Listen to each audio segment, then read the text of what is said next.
live and record it so they can have this information. Give me 1 second.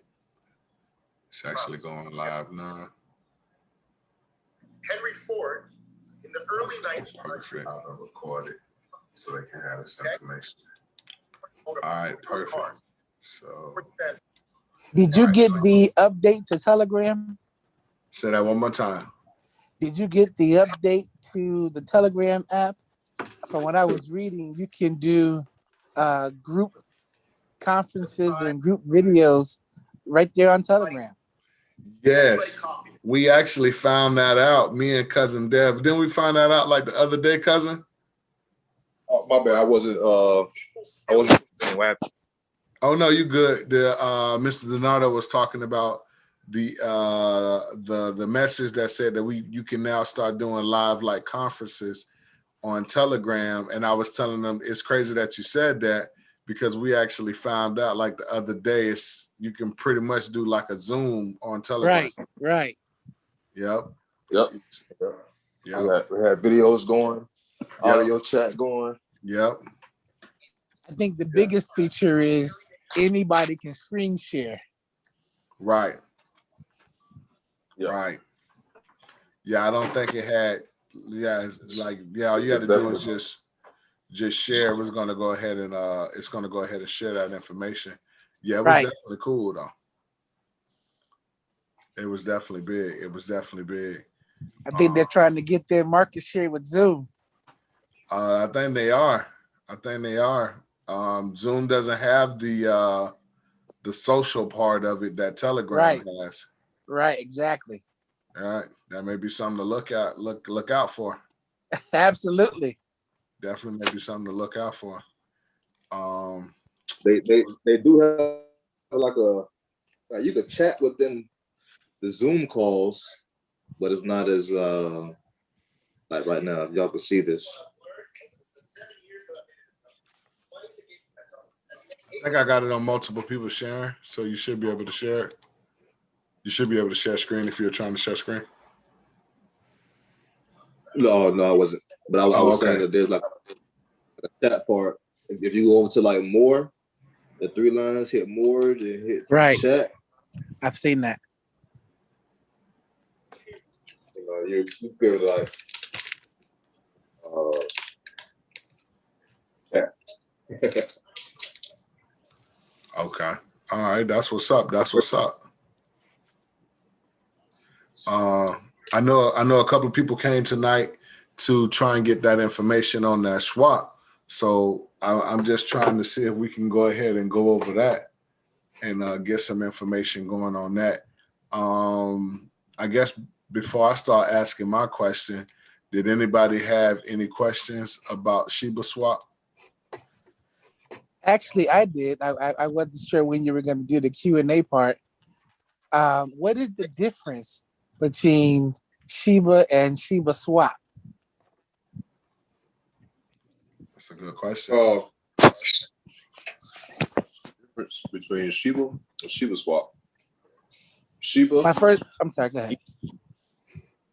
You said the difference between Shiba and Shiba Swap? Yes. My first inclination was Shiba is just short for Shiba Swap. Nope, not at all. Shiba Inu. Shiba is short for Shiba Inu. So Shiba Inu is just a cryptocurrency, and Shiba Swap is its own decentralized exchange. Aha. So Shiba is just a catalyst of the Shiba Swap. Like there will be no Shiba Swap without Shiba. Got you. No, so think of, I didn't mean to cut you off, cousin. Go ahead.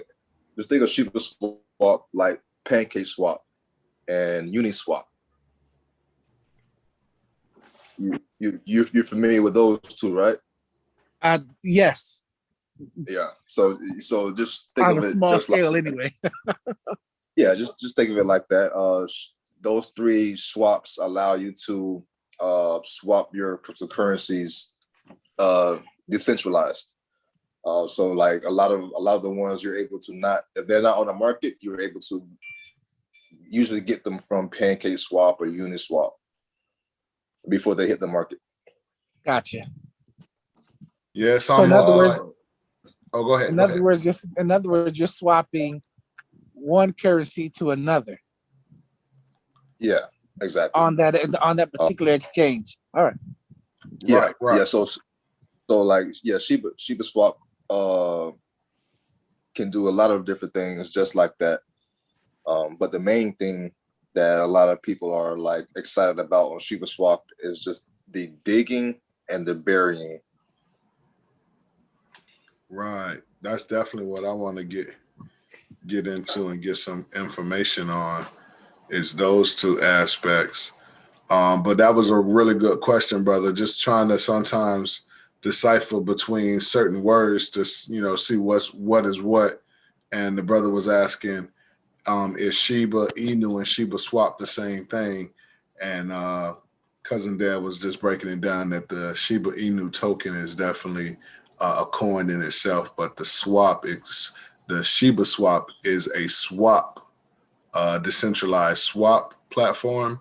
And there is a difference between swaps and exchanges and also wallets, right? You'll have, right. Meaning like sometimes you'll have a couple of platforms to where they're almost not exchanges. They're just wallets, even though they allow you to buy and sell cryptos. It'll kind of give you that inclination that it's an exchange, but it's kind of technically a wallet.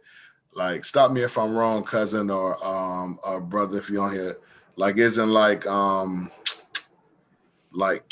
is supposed to be like an exchange, Right. right? But is Coinbase? So KuCoin is definitely an exchange, but you can also store your crypto on it. Just like Coinbase. Coinbase is an exchange, but you can also store your crypto on it.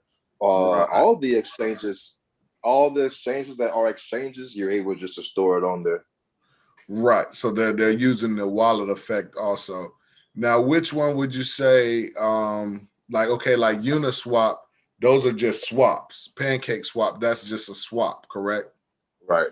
Right. Meaning that you have to have a certain type of token or coin first, and then you must send it over there, and then you can start swapping other coins. You normally can't buy on there, right?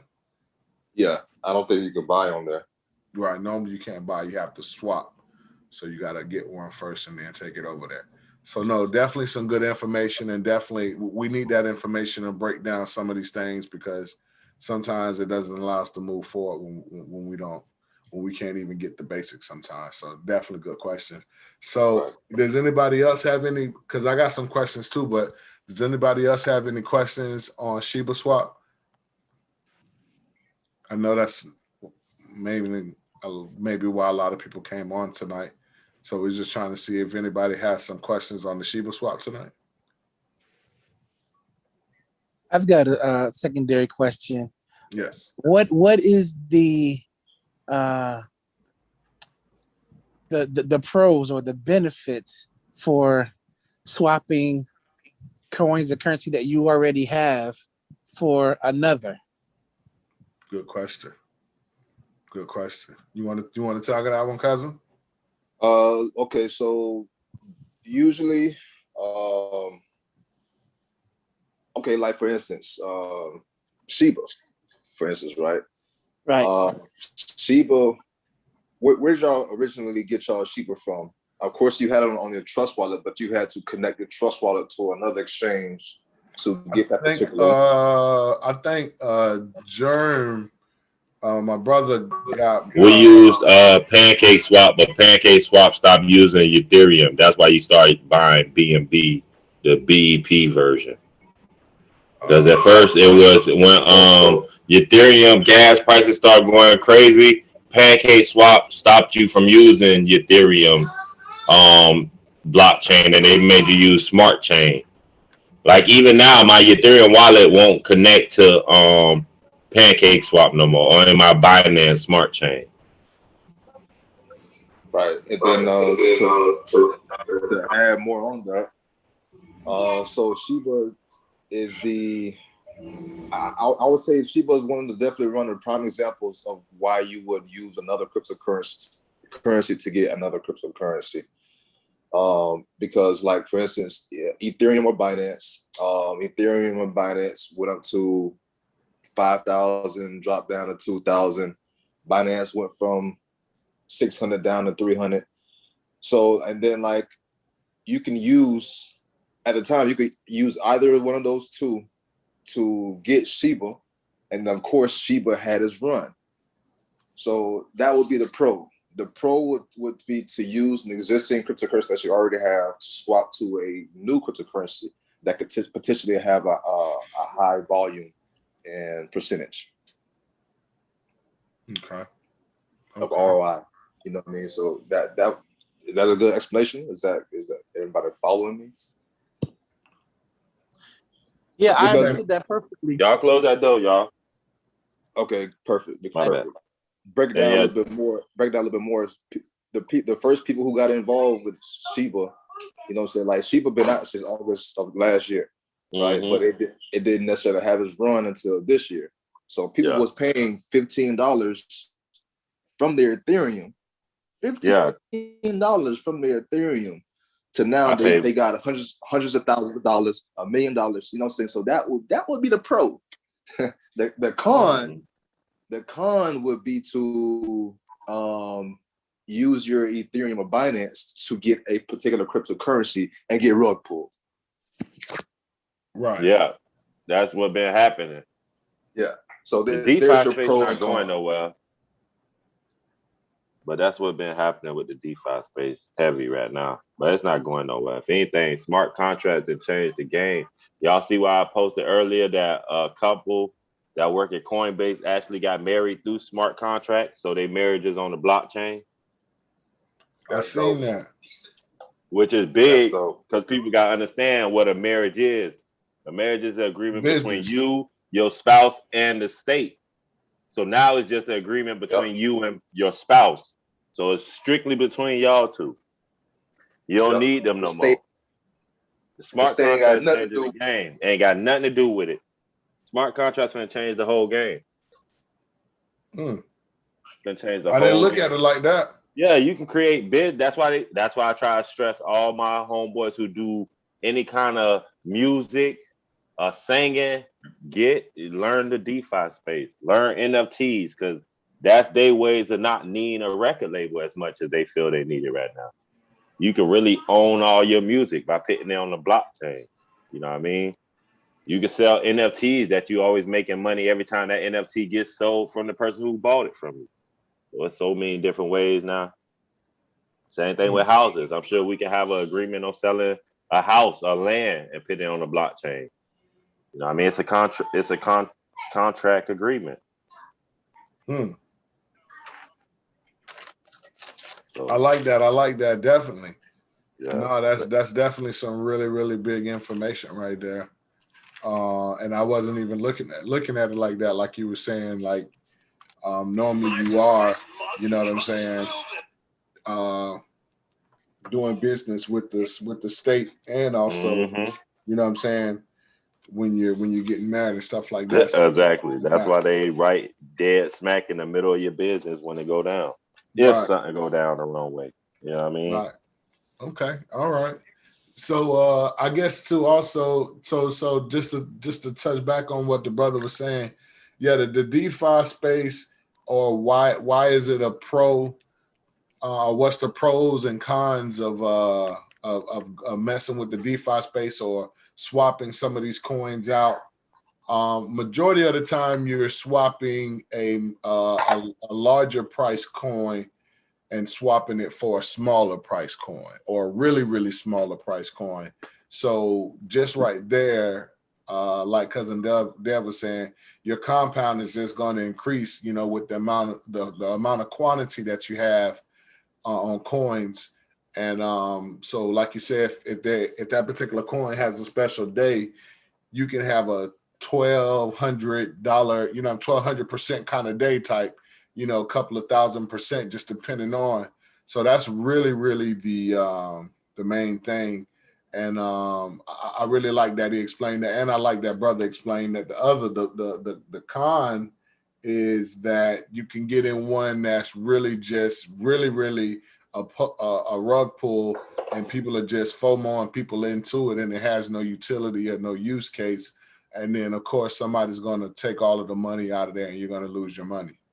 So that's the con about it, and that's why I want to bring up these altcoins.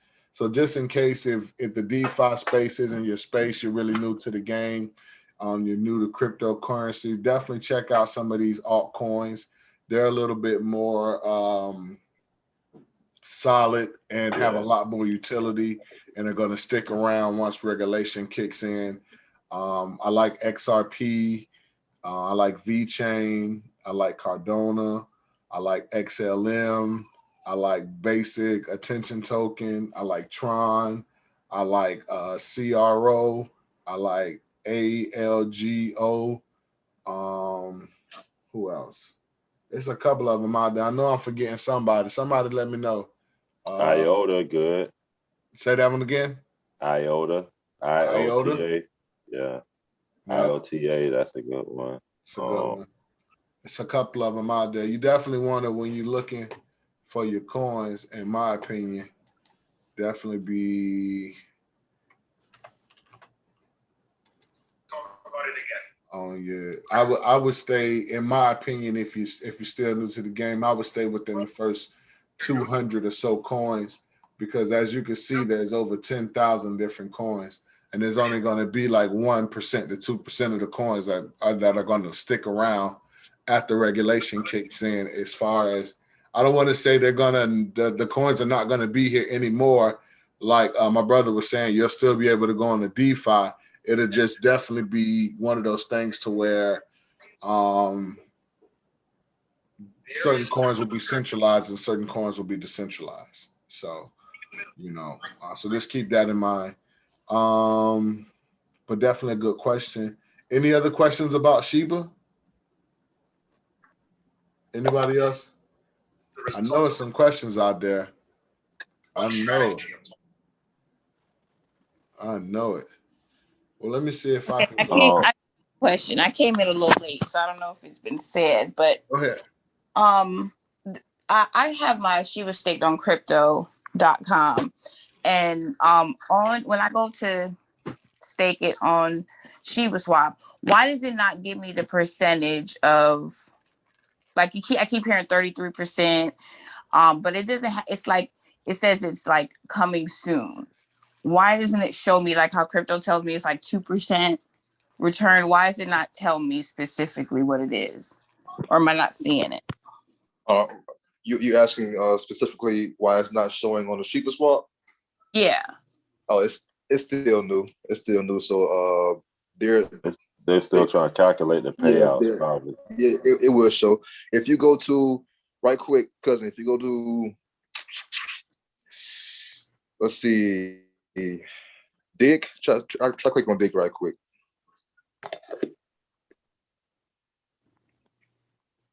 All right, no, that's not it. Go back. I went to that. That's right there. That could be.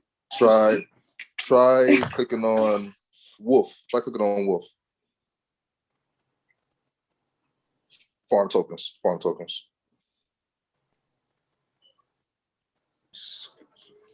There we go. All right, so okay, here we go to the right. So last week it was saying like 7 days. So I believe probably this week will show the APYs, because in 2 days they're going to show you like how much you've earned with these particular pairs. Okay. Yeah, exactly. So by staking and burying and digging, you're also able to earn USDC, DAI USDT, and wrapped Bitcoin. Yeah, I heard it was added other pairs to it too. Yep, they just added 3 more pairs like 3 days ago. Okay, so what's the difference between Shiba and Shiba X? Like when you stake your Shiba, it says that you get back Shiba X, Leash X, or Bone X. Right. Is that is that? I mean, I don't want to lose my position because I bought my Shiba way early, right? And I don't want to put anything that I lose my position. So why is it giving? Is it making it a different coin at the X? I like. No. Am I gonna? Nah, the X Like is this? just it's using as a space bar, I think. To say it's gonna be the Shiba, Bone, or either leash. I don't think the coin is actually called Shiba X. It's still Shiba. I think it's Yes. just the multiply. They just using the multiply icon to say it's gonna multiply in Yep. Shiba, and it's Yep. gonna multiply in leash. Like if you're using Shiba, it's saying basically they're gonna multiply your Shiba. If you're using leash, they're gonna multiply your leash. That's how I Yep. think they're using it. I don't think it's actually a new coin called Shiba X. That's what I'm assuming as well. They're saying it as a multiplier. Yeah, multiplier. Like that's the Shiba multiplier. Okay, so do me a Yeah. favor. Go to right under when you go to Barry. I can't see. I'm looking at myself. Can you go to Barry and see when you click on the question mark? Yep, click on that question mark where it says read more. Okay, do you see that? Where it says X Shiba, X Bone, is that in T-Bone? Yeah. What I'm talking about? Yeah, that's just a multiplier. Oh, that's a T. See, and that's exactly what what it is. and with the T-bone, I think they meant to put X. I don't think they meant to put T-bone. I was talking about that the other day too. I Yeah, think so that's a typo. I think it's just a multiplier. Like they multiplying your Shiba, they multiplying your leash, or they multiplying your bone, depending on which one you burying with. yeah, because they're going to give you that to represent the amount of tokens that you have now in the pool. Yeah. Because you're gonna also earn, I guess. Oh, okay, like okay, X Shiba, Yeah. X, okay. Yeah. Like Yeah. number of. Yeah, I think that T messed it all up because now you start looking at like maybe that X is a part of it. But I think it's supposed to be X bone and not T bone. Okay. The T-bone is kind of catchy too. I like the T-bone. Yeah. Like a T-bone steak. Because it makes sense because whatever pair you want to provide liquidity for, you're gonna end up earning bone regardless. You get the Shiba that you get the payout for the staking for the regular Shiba. Oh, and so that might be a plus bone. Is that a plus bone or a T bone? Is it a plus? Are you getting both? So it's plus bone. It's not T bone. Because I think that might be plus bone. Only, It might be a multiplier on the Shiba and the leash, but you're getting bone as well. That make more sense.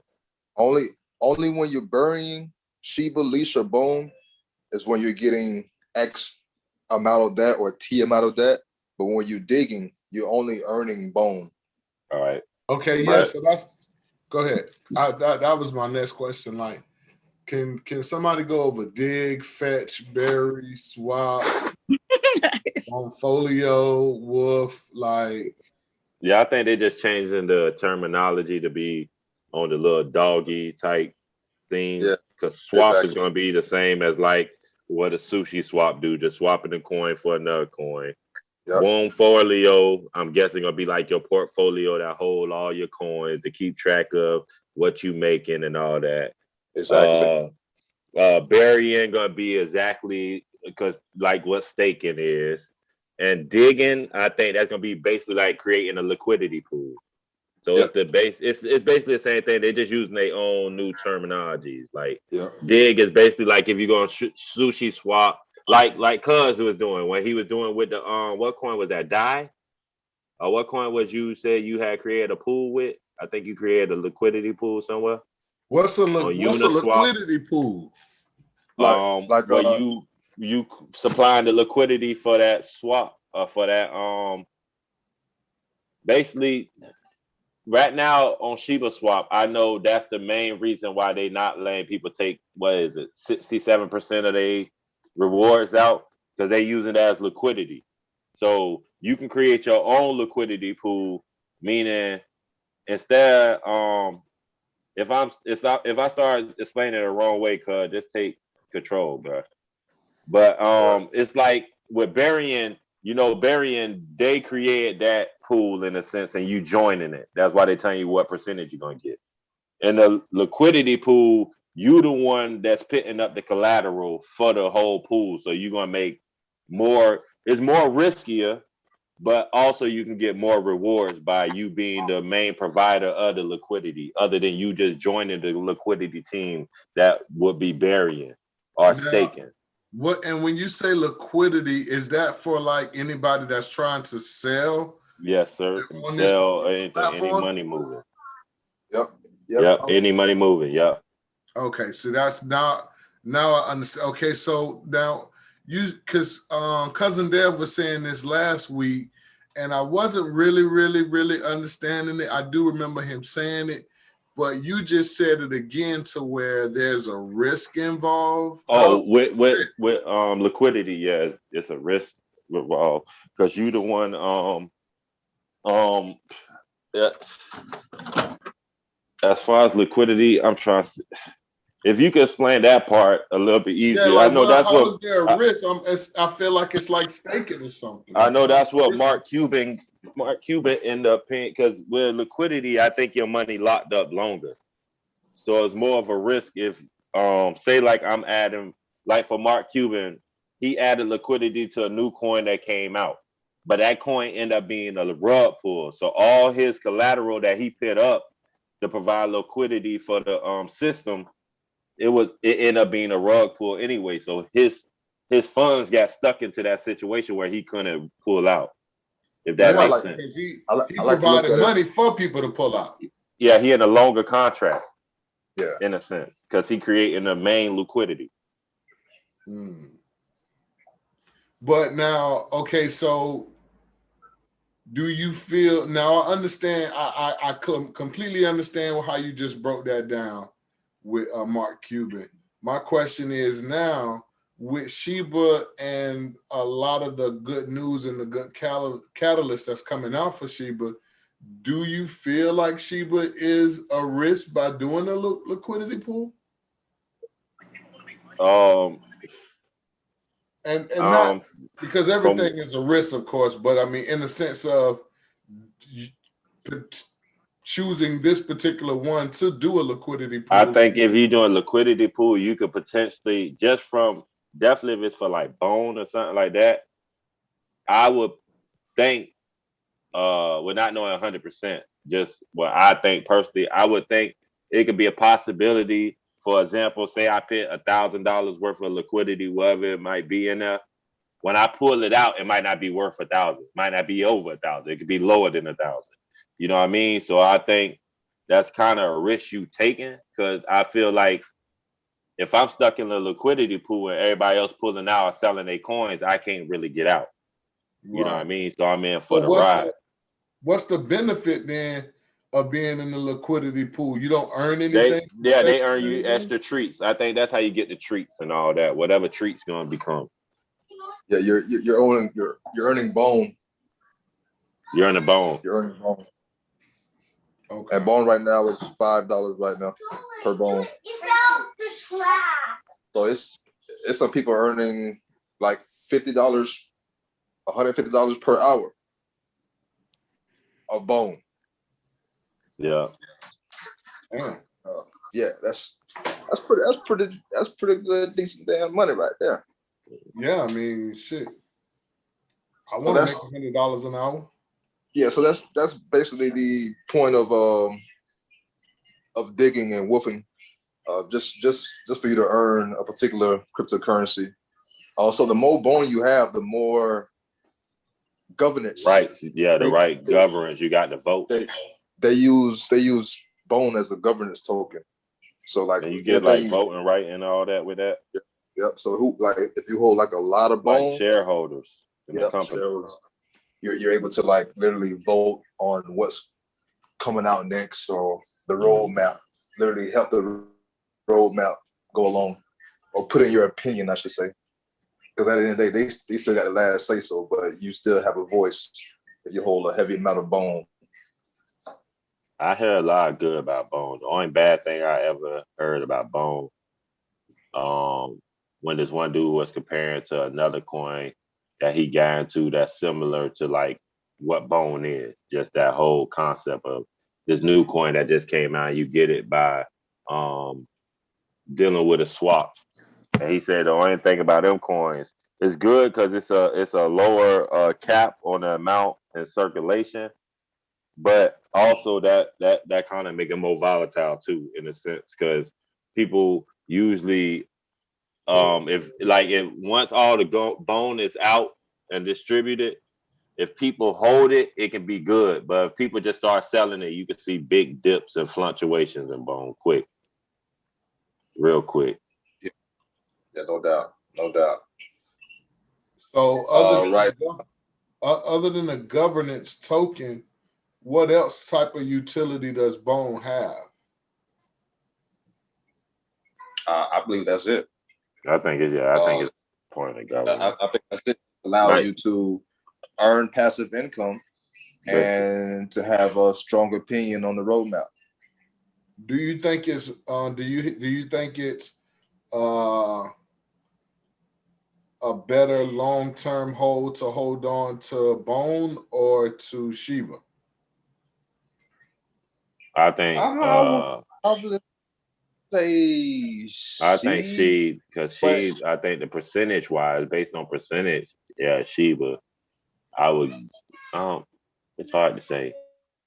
Because Bone gonna be like a governance. I say see, but Bone is a lower market cap. I mean, it's the lowest amount. It's a lower circulation. I mean, it's a lower supply. So Bone can possibly go crazy too. This ain't that mean coin. Yeah.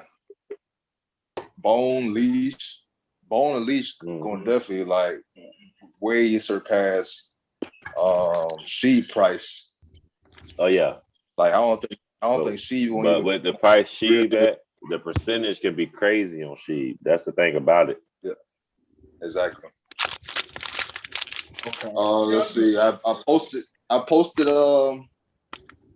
understanding liquidity pools in the chat, so everyone could like go and read that later on. Definitely get some information on that, just so we can get a little bit more familiar with that. But that's been my struggle right there. That's why I've been trying to figure out, like, okay, well, like at the end of the day, one of the tokens has to be better than the other. That's just the whole name of this game. You know what I'm saying? Like everybody's creating tokens, so a token can be better than this token, can be better than this coin. But I see, we're dealing with the Sheep swap, Sheep, Leash, and Bone. I don't really want to say, hey, this token is better than this token dealing with these three, because I believe they go all hand in hand. You know what I mean? They could all be used beneficially. For one, income. Like all three could benefit from income. Well, right? Can we all agree on that? Yeah. We all in Shiba to get money, right? You know what I'm saying? So I don't necessarily want to say Bone is better than Sheep better than Bone, Leash better than all three. You know what I'm saying? I want to look at them equally. Yeah, because I think the best way to put that is anyway, it's always gonna be the position the best in any coin. Right, and that's the thing I'm looking at with Bone and Leash. I'm trying to figure out. Well, they're already at a decent little price. You know what I'm saying? Like, what's really going to be is my percentage going to be better than in Shiba or in Bone? I feel like my percentage is going to be better in Shiba than it is in Bone or Leash. Yeah. Yeah. I mean, yeah. So you talk about well, yeah, of course. In order for Bone to do 1,000% right now, Bone would have to go to what? $300? Was Bone at $3? Right. So it had to go what, $300 to do 1,000% or something like that? $30? Right. And you talk about Shiba could do that with staying well under a penny easily. Right. So, just probably knocking off a zero. Yeah. And even when they create Shiba, it's like the main hype behind it is Shiba can outperform Dogecoin with never going above a penny. You know what I mean? So right. So percentage wise. Is that isn't Isn't that one of the most important things, though? Definitely. The price don't mean nothing if you ain't benefiting off the percentage. Right. I think the young lady had something to say. Yeah, I was just asking if that is that the right on the top of the Sheba Swap. Is that how much this leash is worth? Yeah. Is worth man right now? Yeah. It was Yeah, at it was at like 4,300 Yeah, at one time or something. It was at $5,000. 5,000, yeah. Yeah, So that's there's crazy. okay. So this is what my drawback is too, because anytime something is like a major giveaway, it brings red flags for me. So how do I earn leash from burying or They was Yeah. Bearing, You can stake. Bearing is just staking. You can swap into them, or you mainly get bone through the site actually. Yeah, because leash was being sold before the site was even out. You could buy leash through other swaps. Yeah. So you can also stake your leash to earn more leash, and you don't have to like get the whole leash, get a whole $2,300 worth of leash. You know what I'm saying? Of course, you could buy it in increments and start from there. Yeah, when they giving leash, they gonna give you probably like 0.0000% of a leash. Yeah, Like on the earn it, they ain't gonna give out one leash at a time. It's gonna be kind of hard to accumulate a whole leash. if they did allow you to get that much, then well, it's Yeah, not really, it's fair anyway. yeah, I'd definitely be iffy if they just giving out leash like that. I see what she means. Especially given the fact that the volume of the leash is very low anyway from the start because of that. Yeah, I think it's only like what A couple 250 million. I mean billion. That's one of those. It's a low number. Thousands. Oh, it's only 1,000. It's only like 250,000 of them. Yeah, because I remember I was watching one of those videos. It was saying like the reason is because like they That's all probably have why different it's doing that bones. high. Yeah. Like the reason bone is kind of like the main one they sell is because that's like the middle ground between Shiba and leash in terms of volume Yeah. or That market. makes sense. I forget the terminology, but yeah, Circulating supply. I mean, Yeah, total supply. Yeah. yeah. Like leash has the least amount. Leash That's got the why it's least, so then pricey. it's bone, then it's Sheba. Yeah, Yeah. So it don't matter which one to have, or it do matter, or I mean, I would say that if you were to have any of them, Shiba and bone would be the best because you can kind of accumulate leash like on its own. With Shiba and bone, you can kind of accumulate whole tokens pretty easily. Whole token, and that's what you want, other than a part. Yeah, I agree with that. Like when we were in that call the other day, on the round on the in the crap, what's the name of that thing? The Telegram. yeah, Telegram. Dang. Yeah. Yeah, we were talking with the dude and we are helping him set up his liquidity pool and how we can wolf it everything. The leash pools, they're good, but like I said, you need like actual like whole tokens of leash to actually get like good coins from the liquidity. With Shiba and Bone, honestly, since they're much cheaper, you can easily get like a better position in those pools. Hmm. And then like Yeah. website, the Shiba and Bone liquidity pool, the percentage is high on that one, so it's easier to like get a good accumulation off of it. Right. Yeah. Because I think Vic, he may be up maybe like 10 to 15 bones in like 2 days. For real, because like I'm at like 5 or 6 right now, and like he made that like almost as quick as I made 4. what did he Yep. put a lot of Sheba in there or something? He had like he traded like I think USDT or USDC for Bone since he already had a lot of Shiba, and he just Yeah, he provided liquidity for Shiba and Bone. And How much did he provide money wise? I think it was like 100, so I don't know. Cause like he got like over like you say he put like 14 like bones into the pool, I think. That's only a couple $100. And the thing is, you got the best position doing it earlier because they were doing all that multiplying and all that multipliers and It was like add-ons and all that for what you fit in. Yeah, so honestly, like out of the ones on the site, as far as like actually like doing all of the main like actions, I'd say Bone and Sheep are the ones to go for since they're cheaper. But you should still like probably just bury leash so that way it can like accumulate over time without you having to pay attention. Yeah, just fake the leech. That makes sense. And then once you get like a whole leash, just keep burying it. Okay. Yeah, I'm definitely taking this in. It's a lot. I feel like it shouldn't be, but it is. But I'm Yeah. gonna get it. I was actually just talking to one of my coworkers that I actually added him to the group chat.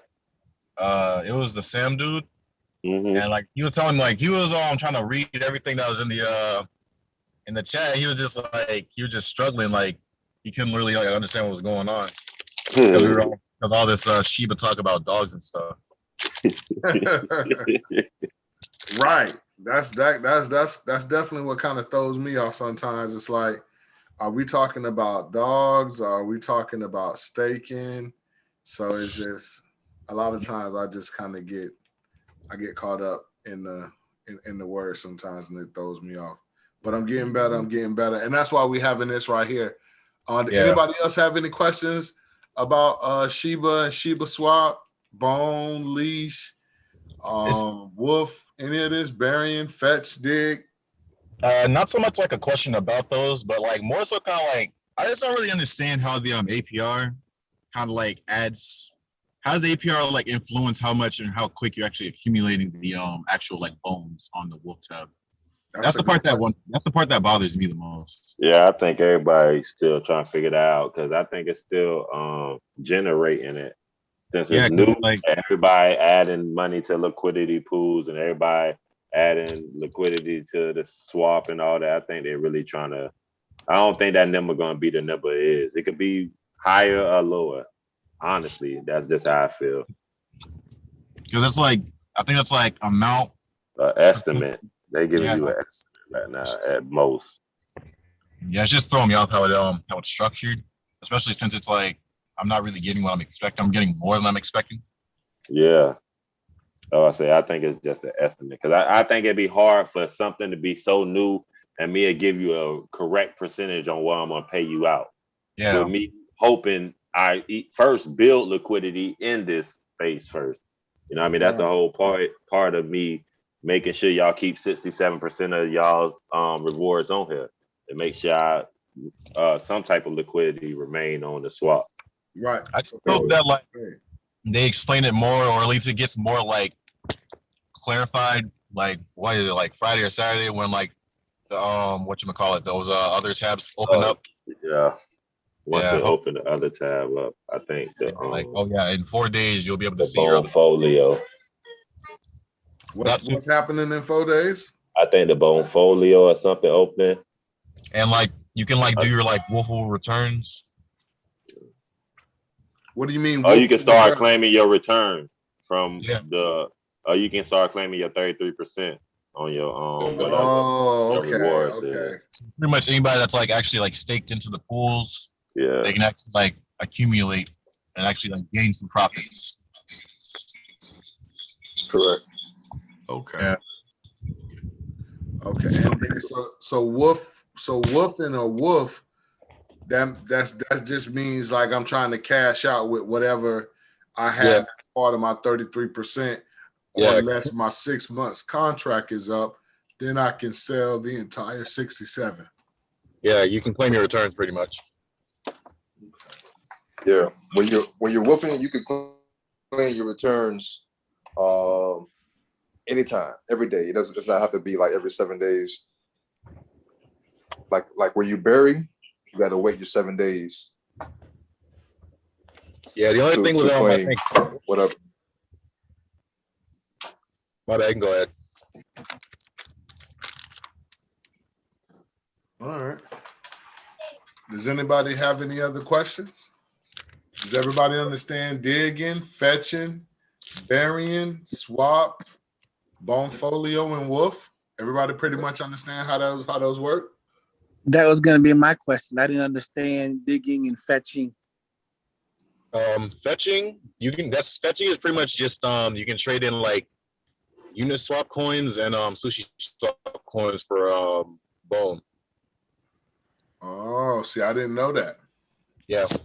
Pretty much like if you have a Uniswap account or whatever, you can transfer that to the Shiba Swap. If I have a what account? Say that again. Well, not a Uniswap account, but like you have a Uniswap Coins, K wallet. coins, like yeah. Oh, okay. Like I think you can transfer your own entire wallet onto the site like that. Yep.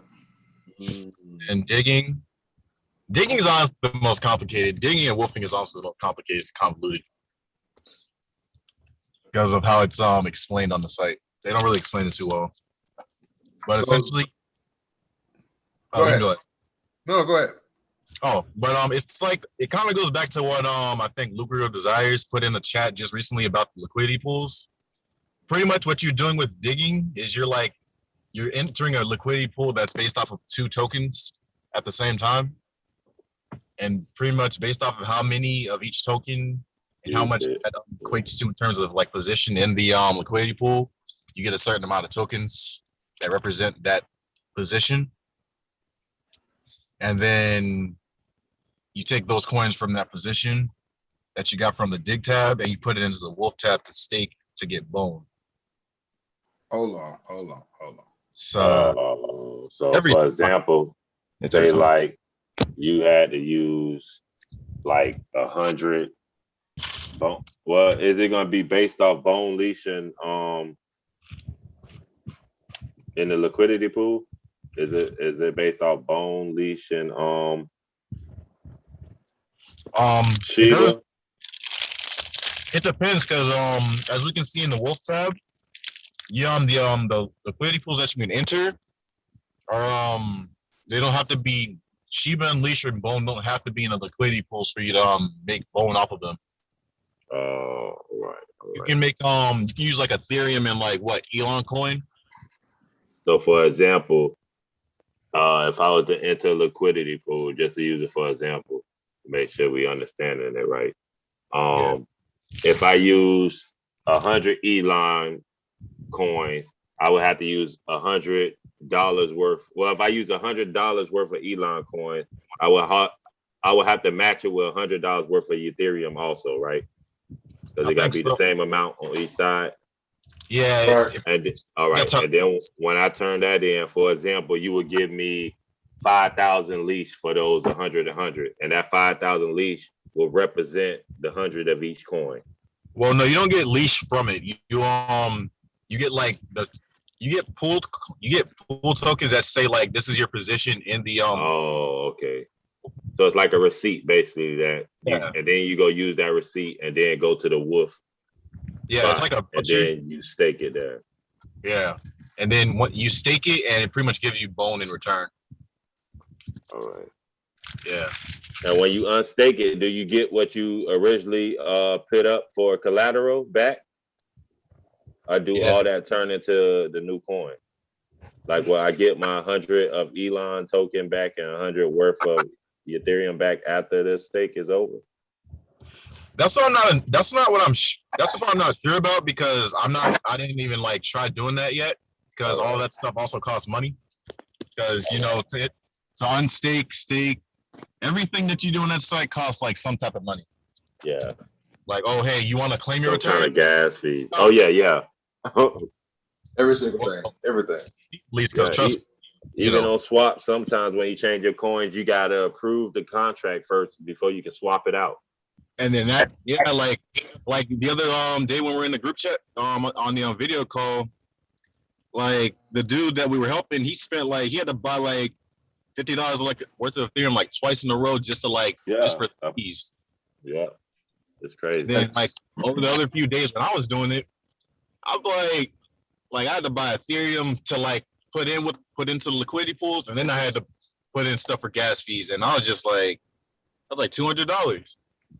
That's why I be trying to tell everybody the best thing to do. Definitely, if you know you're gonna deal with the smart chain space, the smart contract space, and all that, and these swaps, it's just load up on BNB and Ethereum every time you see a dip. buy it, because you know those are 2 coins you're gonna need in order to get these smart contract coins. Yeah. So it's best to already have them and have it building up a position in them, other than buying the $300 worth you need right then, when that $300 could potentially grow into $1,200. You know what I mean? So that's the best thing to do. Yeah, being on the swap, you're gonna be using a lot of money to make money. Spend money, Also- make definitely. Also, Spend money and make money. also must keep in mind, using the Shiba swap is definitely more than what we see on the screens, because in the background, if you're utilizing Shiba swap and you have your stuff on there working, you're able to receive Ethereum transactions. So all the transactions like going on, 3%, I think. yeah, all the transactions going on, within the swap, you're able to get a percentage of Ethereum. Yeah, I think it's mainly for if you do Shiba though. If you do Bone and Leash, it doesn't do that for you. I think. The others, I believe, give you DAI and something else. It's all stated in the wolf paper. Yeah. For Wolf, you get DAI and I think USDT or DC if you're doing like specific liquidity pools. Like if you're doing Shiba and Ethereum or like Bone and Ethereum, you get DAI and USDT. But if you're like staking SHIB, you get a percentage of all Ethereum transactions, and I think DAI and USDT. And what is WEF? Because I always see that W Ethereum. What is that? That's Yeah, just wrapped Ethereum. Wrap Ethereum. Funny enough, though, that does not mean a single thing on that site. Oh, okay. Because I remember I stressed out over that, and I bought wrapped Ethereum to like get into the liquidity pools because I thought it was the wrong one, and it still accepted the Ethereum and Shiba coin. Like you don't have to wrap it at all. All right. I don't even know why they put that. But yeah. Okay. I actually gotta go. I gotta go back into work. But it was a good talk. Yes, sir. Appreciate it. All right, man. Anybody else have some good questions? Yeah. Like I say, please, definitely. While we got some people on here that they've been doing definitely that due diligence when it comes to the Shiba and the Shiba swap, and really putting in that time and effort and getting that experience. So they're definitely just leading the pack right now. So we got them on the line right now. So definitely any question, even if it's a small one, don't think that it's too small or too big. Let's definitely utilize this time to see if we can get some good questions thrown around, get some information out there. And I'm pretty sure Kasani learned the same exact way that I learned how to utilize Shiba Swap, by looking at the Shiba Analyst videos that was posted, because he's like the head person who would like talk about Shiba Swap and things going on with Shiba on his YouTube channel, and he provides like excellent tutorial, step by step. So I basically was watching him, pausing the video, doing it, unpausing the video, doing it, and just basically learning that way. And of course, reading the Shiba Swap wolf paper. I'm pretty sure Sonny learned the same way. So like all the information is there in the chat. You know what I'm saying? Just gotta take the time, due diligence to go back to the videos, watch the videos, and take action. Right. Because it sounds like it's been worth it for you guys, right? Yeah, man, it's been fun too. I'm just letting her sitting there, just do what it do. I check it daily. I was checking it every hour to see, you know what I'm saying, like if it's really accumulating. But now I just check it daily. Like I think like maybe like 2 hours ago was the first time I checked it all day. Okay. I'm almost sold. I ain't completely sold, but I'm almost sold. I'm sold. I'm sold for sure. Vic is the gentleman that Kasani and I helped, and I'm not sure if he's on the call or not. I don't see him right now. But yeah, he's definitely in it. Yeah, he's definitely been doing it probably like 3 days now. And he already, I think, he'd already tripled his money for as far as Bone. He didn't. Okay, so like if you provided $100 of Sheba to earn Bone, he didn't break even yet. But he's damn so close. Right. I mean, the percentages that I keep seeing and hearing about, they almost sound unreal. I mean, like, can you remember I was talking about Beefy Finance before? Right. Beefy Finance is another liquidity farm pool platform that you're able to have higher percentage yields or returns, because they got like $1,000, $2,000 returns on their, I mean, not dollar, but 2,000% returns on their. So like, yeah, Sheba Swap the same way. When Sheba Swap first opened up, man, the returns, the percentage was like 3,000%. Yeah, so it's like people was like earning at a fast pace, rapid. That's why they was posting videos. Yeah, we making $150 an hour. You know what I'm saying? Now I'm pretty sure it went down because more and more people started getting to the pools. So the more people get into the pools, the percentage will decrease. Right. Kasani got in on I think he was in the Sheba Bone pair, and he got in, I think it was like 2,000%. And now it's down to like 400, 500%. But that's still a good return though. That's still a good percentage return. Yeah, hell yeah. It's way better than the banks because we got our money in the banks, and the banks only giving us 0.01%. That ain't nothing. Nah, that ain't nothing. We gotta have a lot of times you gonna owe the bank. Right. We gotta you gonna owe the bank a couple cents after the end of the year. Right. Yeah. Then we gotta have $1 million in the bank just to get 10 grand back every year. That's crazy. You know what I'm saying?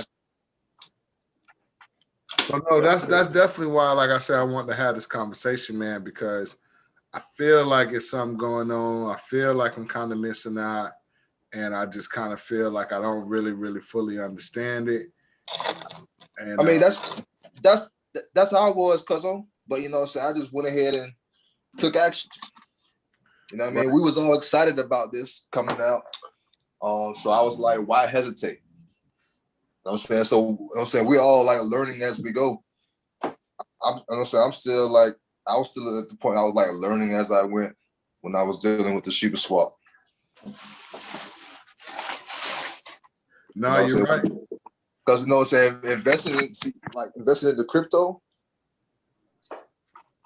Investing in crypto, you got to have some type of risk tolerance. Like we all have like a high risk tolerance. Excuse you. You know what I'm saying? Like, you gotta understand that we you. all have a high risk tolerance because we invested into cryptocurrency. That's what you did. You know what I mean? So why not continue to take risks? It's, you know what it is? It's tough sometimes when the account look like it's having a goddamn blood transfusion. Yeah. It's okay. It's okay. You know what I'm saying? You'll get used to it. Yeah, that's definitely how my account been looking. Right. So you know, I think that's what it is. It's a little tough to sometimes be risky or be fearless when you feel like, well, not feel, but when you see the value of what you already have invested going down. Sometimes it can be a little tough and you want to question it. So I can understand that. That's kind of the reason why we're here today, to kind of question everything and see what's going on. Because, you know, like I say, a lot of people's steps have to be very, very calculated. You know what I'm saying? So we just got to make sure that it's on the up and up, you know? Yeah, for sure. But I definitely I like the information that was presented tonight, and I really, really appreciate you guys definitely, like you say, being fearless and stepping out there and getting that information from the family, you know what I'm saying, and just kind of helping us out as much as you can as far as like getting that little experience and stuff like that. But like you say, experiences is definitely the best teacher. So we're gonna have to get out there on our own to really, really, really see what it feels like, you know what I'm saying, and see if we can get some of that like you say, passive income. Passive income, baby. Get some of that passive income. But definitely good information. Anybody had any other questions? I add one thing to it. Yes. Because I know right now you only can use what MetaMask and Coinbase and wallet. Trust Wallet, right? I think Kasani uses Trust Wallet. I think he did the Trust Connect. Yeah, I think. Wallet Connect. All right. Wallet Connect. All right. Yeah, I was going to touch on that. That's why I was going to touch on. All right, that's what's up there. I think he was able to do it that way. Shiba Analyst, he uses Coinbase Wallet. And Coinbase Wallet seemed to be very easy doing it as well. Coinbase? Yeah, Coinbase Wallet. And then like Coinbase Wallet, also the fees, my bad, but Coinbase Wallet, the fees are very like low. So like if you want to buy Ethereum on a Trust Wallet, you got to buy a minimum of $50. And then the fees on Trust Wallet would definitely be $30. So you want to spend 50, but you're going to be spending $80 total, which is crazy. But on Coinbase Wallet, there's no minimum balance that you got to buy. You know what I mean? So you could buy a however many amount. So if you want to buy $50 worth of Ethereum, the total would be $52 or $53 instead of like $30. You know what I'm saying? Hmm. And another thing I wanted. Hold on, one second. Y'all going. So that's definitely one of the benefits of using Coinbase Wallet, because you definitely going to need Ethereum to do anything on Shiba Swap. That's the other thing. So you gotta get on to the site. You gotta send some Ethereum on there, and you gotta also have some Ethereum just to do transactions on there, right? On what site? Yeah, you don't. Shiba? You don't. Yeah. You don't have to send anything anywhere. You connect to your wallet. Yeah, you just gotta. Yeah, because if you have Ethereum in your Trust Wallet or Coinbase Wallet, it's going to automatically mirror to Shiba Swap. Right. You know what I'm saying? So it's going to show how much you have in your Trust Wallet of Ethereum. So if you had got like $100 of Ethereum on Trust Wallet, you could do quite a bit. All right. And before I forget, I remember me and Cuz were talking about that one the day me and him was on Telegram. I wanted to bring it to the round table with the wallet talk, because I feel it make it a little bit more, people understand a little bit more when I explain it like this. Like, because even with Trust Wallet, MetaMask Wallet, Coinbase Wallet, Ledgers, all that's not the wallet. The actual wallet is your 12 keys. So that's why the 12 keys are so important. That is actually your wallet. The other things is just the things to access your wallet. Because even with Trust Wallet and MetaMask, you can connect those two, meaning you can use your Trust Wallet 12 keys or phrase keys to upload it to your MetaMask account. Because those is just actually the tools they use, like a DEX tool they use in order to be able to work with the things that is in your wallet. So the actual wallet is the phrase itself. So I just want people to know that and don't get confused with the actual app being the wallet. That's the reason why you can delete the app off your thing and just bring it back up with your phrase words. The words is your actual wallet and not the app. Correct. So I just want everybody to know that, to know the importance of the words. Because if I feel like with people knowing the words is your actual wallet, they'll know it's more important than the app itself, and they'll definitely make sure they write these words down and remember somehow. So definitely want everybody to know that. Still think that was a young lady on our call right now. Either she left or she's on.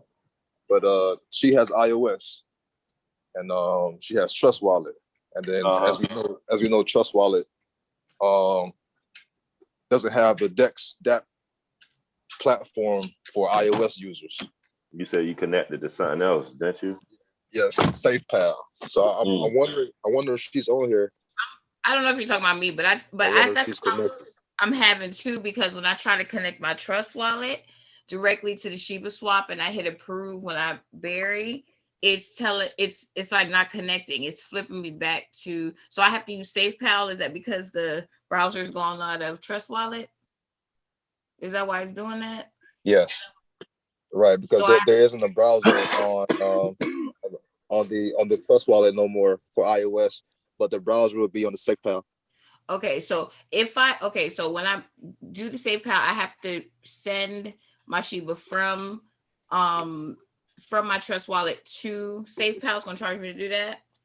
No, because you have your. I get to mimic it, like mirror it. Okay. Yeah, it'll mirror. So all you do, you would go into your SafePal and then you would sign in with your 12 key phrase of the Trust Wallet. Okay.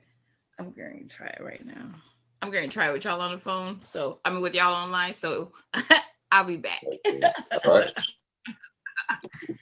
Yeah. Okay. Perfect. So yeah, I definitely want to touch on that to let them know them 12 words or them 12 words is your wallet. That's the actual wallet.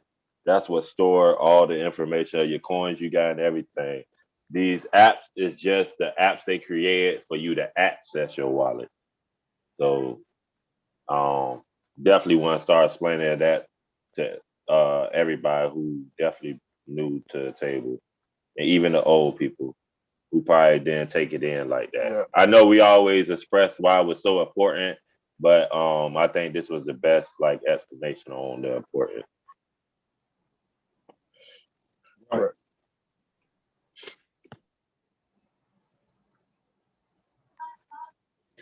Okay. All right. No, definitely security. Go ahead, cousin. I had circled the total volume locked on the Shiba Swap. I don't think anybody saw it though. And you It's say how much? Say that again. $1.6 billion. Say that one more time. The total volume lock. Right. The TVL. Right. It's $1.6 billion. $1 billion. 1.6. Oh, well, didn't it do like $1 billion like the first 24 hours? Yeah, it did 4 billion. Yeah, it ain't update. Sure, I'm sure it won't update prior to next Wolf Papers. Whenever they do the update on what's that, next Wednesday, or third, when the other slot open. So I don't think it's constantly updating. I don't think that number changed much. Did that number even change? I think that's been the same number, haven't it? Right. That's my question. With the Because 1.6. I thought it did 4 billion in like a couple of days. The first day it did $1 billion, Yeah, and the second day it 2.5 or 3 billion or something like that. So yeah, I don't think it updated though. And then TVL is the total lock. TLV is the total lock volume. Yeah. And that's basically like all the assets. And that's what they did staked. $1 billion in. Yeah, that's what they did $1 billion in, the total lock value. What is the total lock value? All the assets that's being staked, everybody who added coins to it, liquidity to the pool, basically staking your Shiba, burying your Sheep, staking your bone, leash, and all that. It valued at $1 billion. Okay. Oh, so basically saying that the site itself Literally got like $1 billion on the site. So yeah, and based off all the rewards that come from off that, at least 77% of all them rewards got stayed as liquidity. And That's how I'm looking just at how they build the that's just a liquidity. state. And I Right. think that's just just gonna a state stabilize too. it. Oh, that's So just a the state. the market cap of Sheba Swap, yeah, that's just a state. The market cap Damn. of Sheba Swap, 3.6 billion. The market cap of Sheba Swap. I think that's the fastest increase in all the swaps that they came out before. Yeah. Its highest it was 4.41, and it dropped to You ever heard of Post- what's it called? The debt score, the debt tool score. yeah, for sure. You use those? Sometimes. I've been trying to get familiar with it. It basically just rate the safetiness of the coin, the certainty or uncertainty of the coin. In a sense, that's what, if Right. I'm correct. Bitcoin, I know this kind of Yeah, off topic, but Bitcoin, following the trend. I'll try to take the screen real quick, but go ahead, bro. No, go ahead. It should be. Top. Is it? Oh, hold on. I got it. Yeah, go ahead. You should be able to do it. Bitcoin broke out the trend yesterday. I don't know if it's showing yet on y'all screen. Yes, sir. All right. As you can see, when it fell down, let me bring it a little bit. Hold on. Let me bring my what's name back.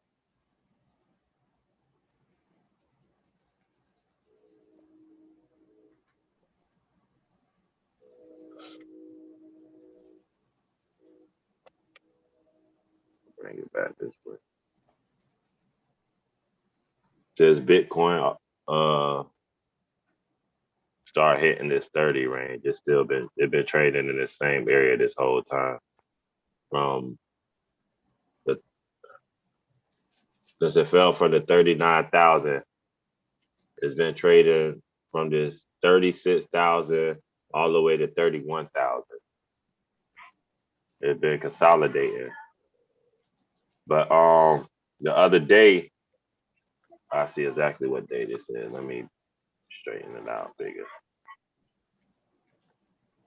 What day was this? This was July 12th is where we had that big pullback in the crypto market. Everything fell, and it actually fell into a downtrend. We start getting a lower low right here from this low to this low. Now today and yesterday, even though we was in this downtrend, I'm gonna take the what's the names off.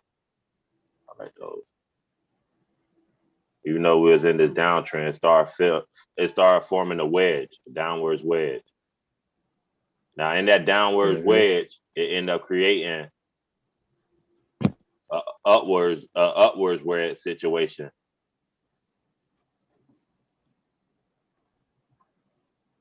This happened around when I posted it in the group yesterday, soon when it happened, where I said flash crash. What's flash crash? Flash crash, where it's just a big pull out of the market and it just pulled back, basically a big pullback. But I found out, I meant to find it out before. I meant to find out the name of it. That's what me and you was talking, bro. I started eating. Hold on. So, what day was you this? have been watching this. And This was day the July 21st. I'm trying to see what it's called. But they say every time they report that, it's always a pullback.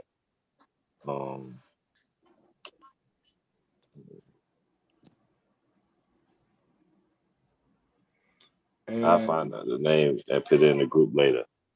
But yeah, but we start going in the upwards wedge. try to break out this downwards wedge. But that crash happened right here at this top when it was trying to break. The flash crash happened, which took us all the way down to 30,000, almost 30,000, 31K. But what I was saying was Bitcoin end up falling right back in this upward wedge to break out of that downtrend that was on. If you don't look past all this was, I look at as manipulation. But this is all a good, anybody who, all this was accumulation, quick accumulation for anybody who knew what they were doing or anybody knew what was going to happen. So you talk about Bitcoin went from 32.6 all the way down to 31.6. Right. Also to amplify what he's speaking about, flash crash. Flash crash can appear to be a rapid sell-off that can happen within minutes. You know what I'm saying? So if something decreases within like $5,000-$10,000 within a 10-minute period, that's considered a flash crash. 5-minute period. Yeah, you know, there's 15 minutes right here. That's a long, strong candle for 15. That is a long, strong candle. Okay. Also, I've been learning about. But did that create a inverse head and shoulders right here? A little Or bit. is that not one? Looks like it.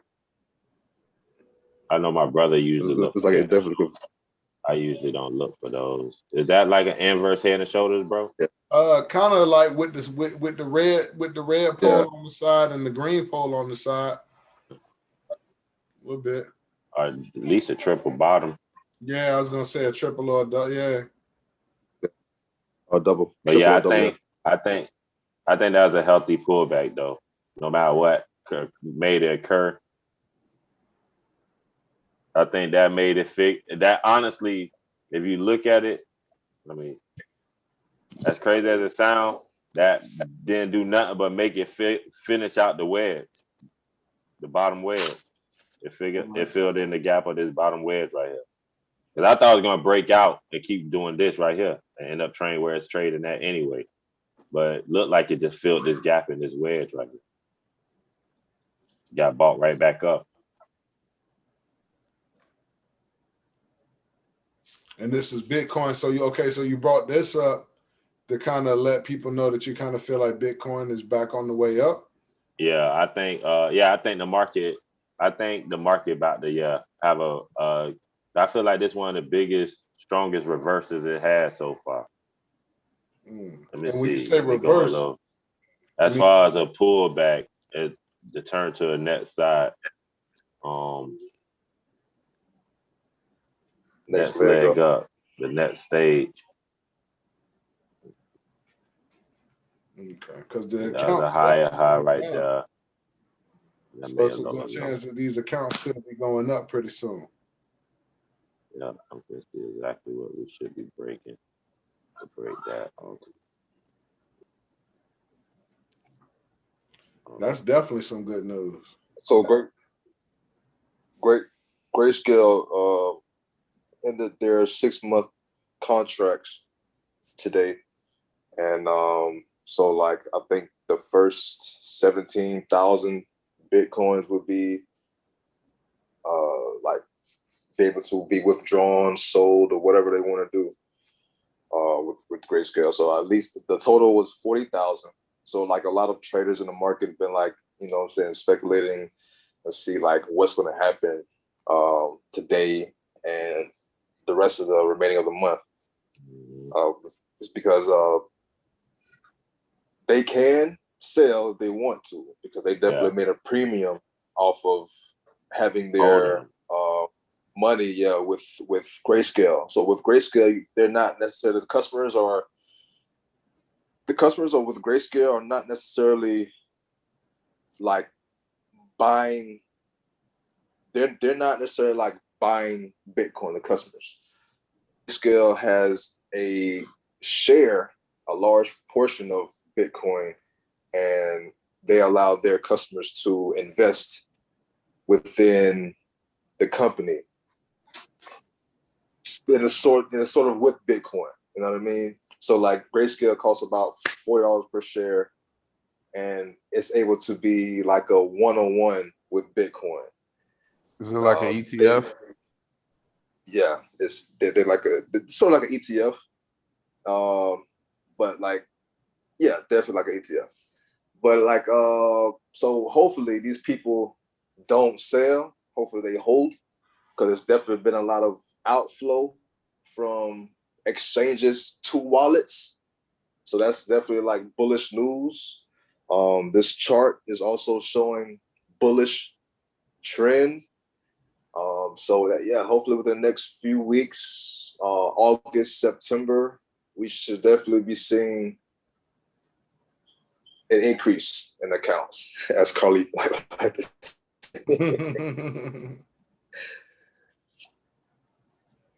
Okay. All right.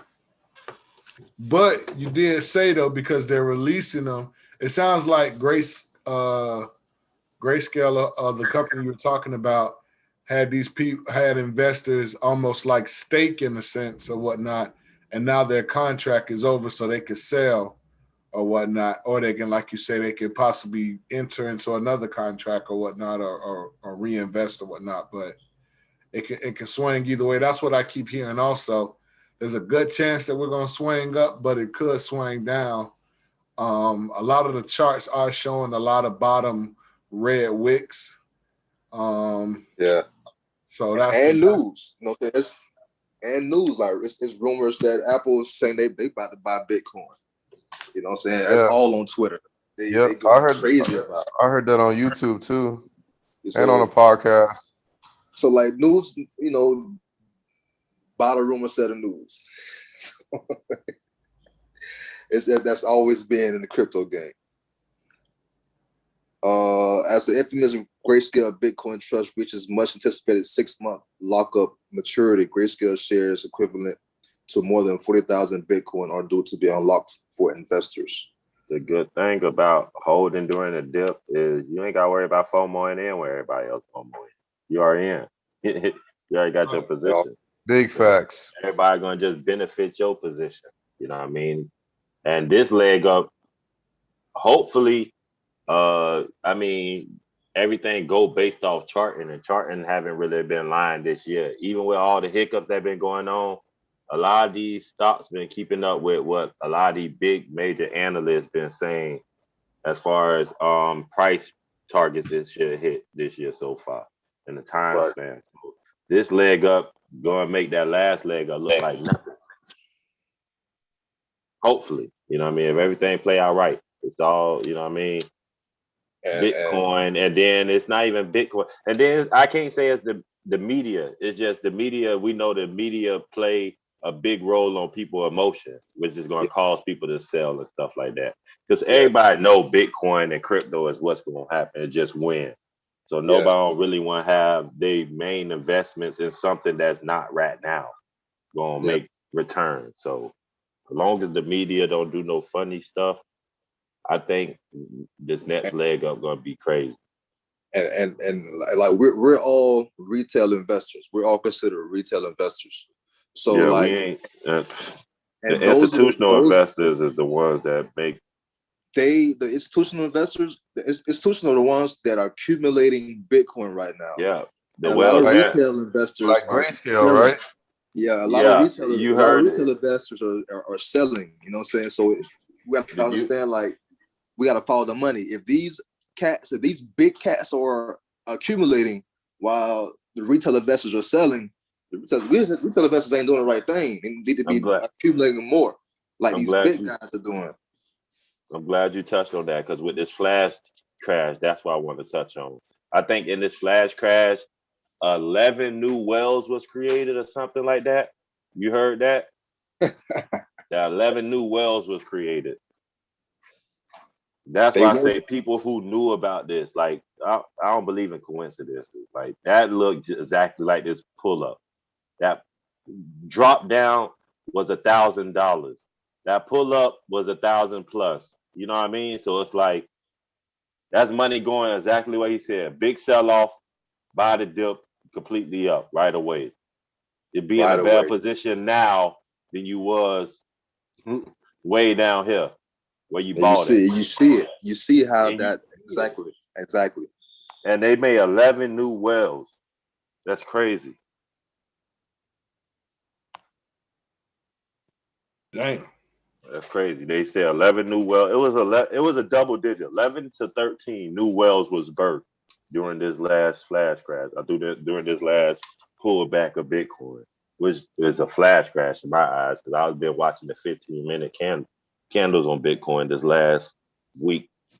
Right. And just so people who don't know, each candlestick that you see is a 15-minute candlestick. Yeah, it represents 15 minutes worth of time. And as you can So- see, this one that's right by this circle, it was going to try to attempt to break from this downtrend that's indicated. Let me get these icons out the way. These white lines indicate a downward trend, meaning it's going to bounce with this white line and keep going this way until it can pop up on the outside. But right here, it bounced, hit, bounced, and right here when it bounced, once it did this right here and start bouncing toward the upside, that's when I created this trend line and this trend line right here. I ain't create none of this trend line until this occurred right here, this pullback. Because now I looked at that like the floor. This spot right here was a floor now. I looked at this as a floor. Because it bounced to the same exact spot right here. And when that bounced up, I created this trend line. It looked like, all right, that's the new trend.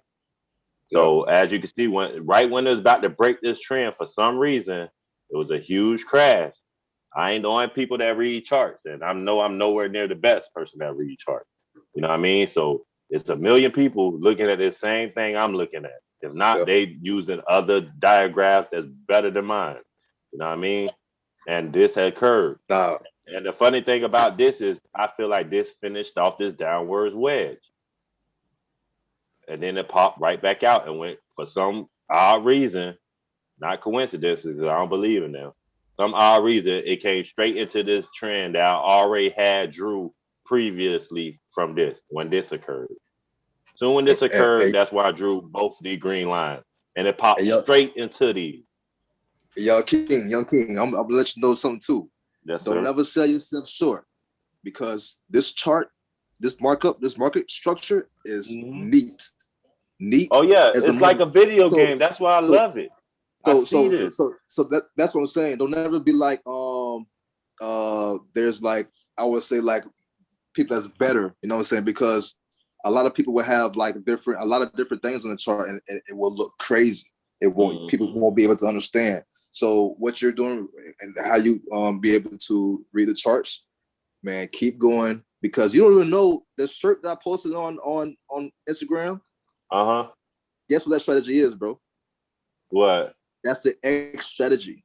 And guess what you have on your charts? You have X's on your charts. These X's represent parallel price ranges and price channels. So that's actually a strategy that you're doing that you even know that you're doing. I don't even know it. It's just that my eyes see certain things, and I don't even know it's a strategy that's already done. It's a strategy. You're able to take the same strategy and execute it on the Forex charts. Exactly. And that's why I want to move to Forex soon, because I think just seeing this right here is major. To see this reversal right here, and to be able to create these trend lines and then go back into these trend lines, if I was trading, this would have been a perfect trade to get here. Soon when it pop right back in right here. And then right back in here. That would have been a perfect trade to get in. So also, you know, okay, so where your bar is, right? Your bar, damn, I can't tell you exactly, but the purple first bar right there, to the left, the purple one. Up top. See, you see like right where your you see where the two smoke circles are purple, right? Is that my eyes are blue? Right. Where your arrows at? Now go to the left, all the way over to the left, right? To that line, yep. Go all the way over to the left to the other circle, yeah, right there. That is another great entry if you was like day trading. Right here at the bottom of this right here. And then right all the way to the top. and then sell it right Yep. right there. Another good entry right there. Yep. Sell it right there. Another good entry down there. You know what I'm saying? That's how people are day trading in the charts. You can also do that with cryptocurrency on the margin exchanges. So like, Not you know what I'm even saying? go You off. really, Not, I yeah. don't feel like it's 100% off topic, but this was my spy play today. Where's that? It's my setup. All right. This was my spy play of today, right here. I got put literally from right here, and I got out at this. Oh, what? Oh, it's on 5-minute chart. It looked crazy on the 15. I was gonna say it was hard to read it. All right. I got in literally right here. Hold on. Let me see. I don't want to lie. Where that thing at? All right. I got in right here. I'm lying.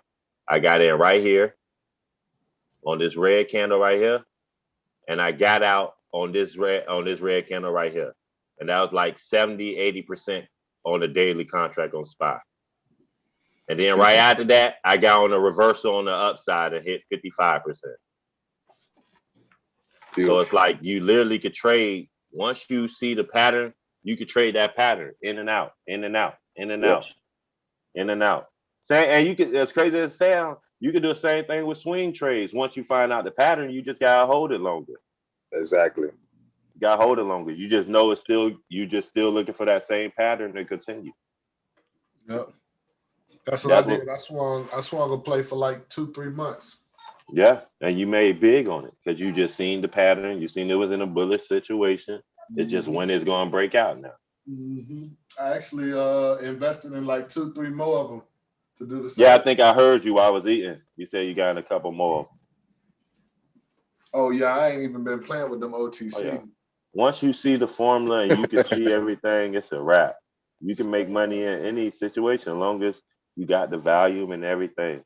It's great. I found another one that's in position. I'm about to put 1,000 into that one and buy me. Like honestly, even with Bitcoin right now, this would be a perfect trade to get in right here. Get in right here and try to get in. I say get in on the last high. The last high is right here.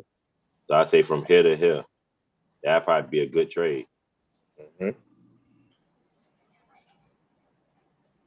Oh, beautiful. I love that charting though. That's why I tell people that charting make the game so much. It don't even make it scary no more. Because at the crazy part, as crazy as it sounds, the price don't matter once you know how to chart. As crazy as it sounds, you trade in zones then.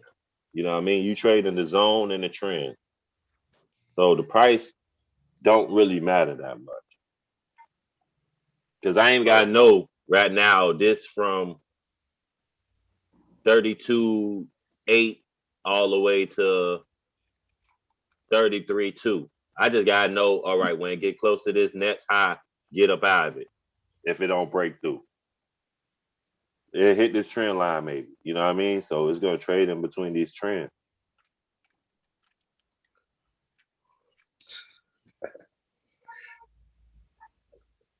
And right now, it's even in a bad position because it just created a higher high and a higher low.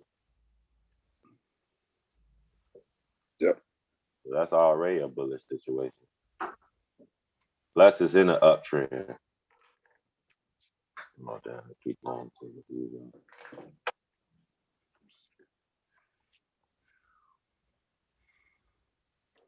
Bitcoin, yeah. Bitcoin.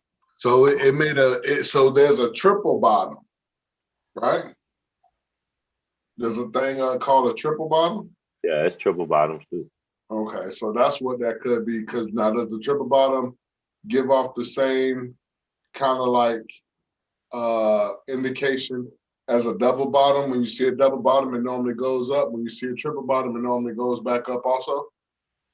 Yeah, there's definitely multiple confluences that you could use, and double and triple bottom are definitely one confluence that you could use to determine whether or not the market will go bullish or bearish, because it could definitely break this last trend line at the bottom and go down, or it could bounce from that, or it could bounce from that support and go above that resistance. Nothing ain't a coincidence. Even where it's sitting at, if you put exactly where that red line sitting at, you'll see right now it was acting as a resistance up right here to these bars. It's acting like a resistance. Back here was acting as a support. Acting as a Yep. support up here, acting as a resistance down here. So it's stuck in that position for a reason. Because it's trying to choose which way it want to go, to the upside or downside. Man, you ready to take on the forest, my brother? I'm ready Tell you for that. force. I just need to learn the I pairs. I just gotta tell you learn the pairs. Reading charts, I got it down pat. Like this, it don't leave off my screen. Charts don't leave off my screen, so I'm watching it even when I ain't watching it. You know cryptocurrencies are also on the forex market. Bitcoin, Ethereum, XRP, and Doge and USDT are on the forex market. So now the forex market is 24/7. 24/7. Oh, damn. Hold on, but Yeah. it's only 24/7 for crypto, not for the currencies, right? Correct, because the pairs like the Japanese yen versus the European dollar, that pair is only Monday through Friday, all day, 24/7, like 24/5, I should say, because the time runs 3 different time zones: London, Asian, and New York. So basically 8 a.m. to 2 a.m. So that's really all day, all night. Forex Monday through Friday. So now that since they added a few cryptocurrency pairs, they allow the forex market to be traded literally Monday through Sunday. Yeah, I'm definitely ready to give it a go. Definitely ready to give it a go. Yeah, definitely, family. If you just in the crypto, but you see right now crypto just showing red, please look at that stock market or look at that forex market. Of course, do your due diligence. Of course, ask questions, but don't be afraid to diversify. Please get more in depth in these charts so you can, like I say, you can go to any market and get paid. Facts. This is an investment group. Investment. So any investment is an investment. Ain't all crypto, even though that's what we mostly talk about. But definitely, if it's a good investment, I definitely behind you to say do it. Right. Mm-hmm. Yeah. So somebody put something in the chat that Apple is teaming up with Ripple. Apple teaming up with Ripple. I know Apple got a contract with QCOM, and QCOM gonna get like $30 for every Apple phone they sell or something like that. So I'm actually looking for QCOM tomorrow. I'll play. Let me see what it looks like. But yeah, I did hear something about Apple. Ripple could be also a part of it. I know I seen personally the QCOM part. I think it's only one. Qualcomm, my bad.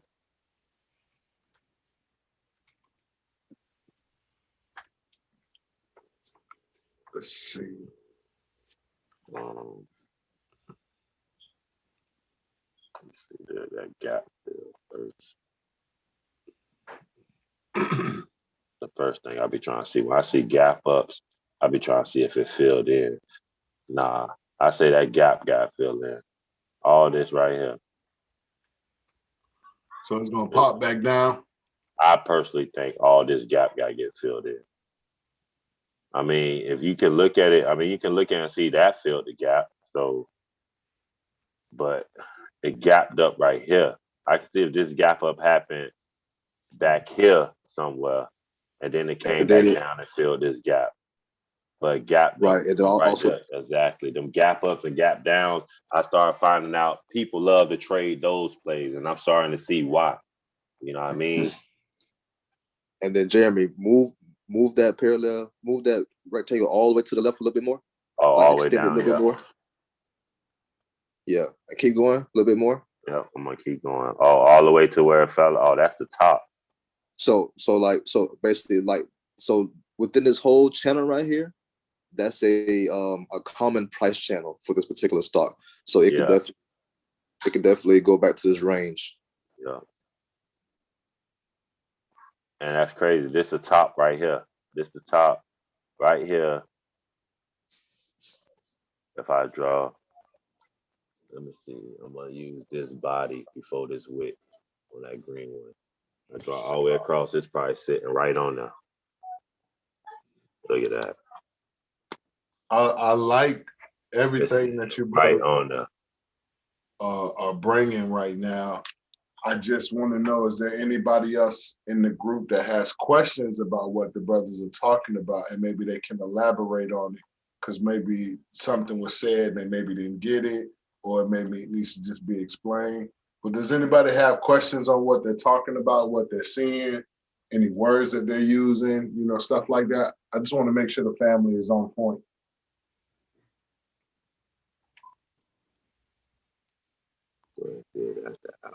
No questions? It's up after hours. Okay. After hours, it's up right now. So what you looking for, a put? Yeah, I'd be looking for a gap fill. But now that I see it, this like you said, this a big trader zone right here. It's familiar with this zone. They feel comfortable with this zone. Another thing you could do is go right here to tip rank. Where's that? Right here. Tip ranks. And see what investors say the fair value.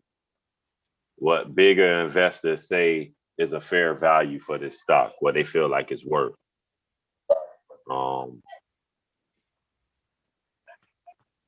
I put in keep calm.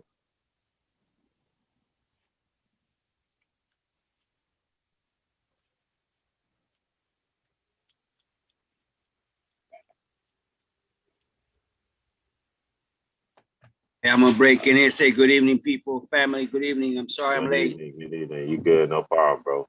Yo. 171, $171.08 will be the fair value from 16 rating. 9 saying buy, 6 saying hold, 1 saying sell. The highest went out, all of them say $200. The lowest say 122. That's how they got the average of the 171. Right now, our current price is 143, and as 16 analysts, they saying 171 is a good price. So if you go back, yeah, 170 something way up there somewhere. So that could have been enough to actually break it out of this zone, to be honest. With the news it just got with the deal it got with Apple, saying that they're gonna be making like $30 off every Apple phone that gets sold. What do they do again? What does this company do? Qualcomm is a telecommunication equipment. So some part of the Apple phone is created by them somehow. Okay. So they're gonna make money off every Apple phone that gets sold. Apple said they plan on doing 30% more production than last year. 30% more production sales than last year. So they kind of already given hey, look, we're gonna be doing better than last year type of situation. So it might be a run up. They play in this area a lot. It say what price it say? Well, I want to do after that. I want to look at all the main. I think it was 170. Oh, this Qualcomm right here. My bad. This 171. See what the RSI is. RSI at 62. Yeah, RSI high. Yeah, I'll probably be looking for a put tomorrow, even with good news. But I said 170. I go on a day chart then and see what all kind of movement it got in order to get to 170. But you talk about 170 be going past its 52-week high.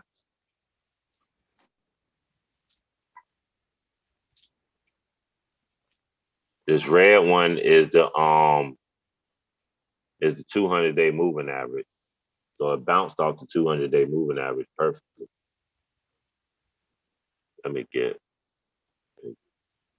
No, I don't want to do that. I want to cancel my drone. It look like it can try and go up though. Look like it could go up. Yeah. Even with the RSI, because the RSI, even over here, the RSI went as high as 78. Look like One, it's created a $200. couple times.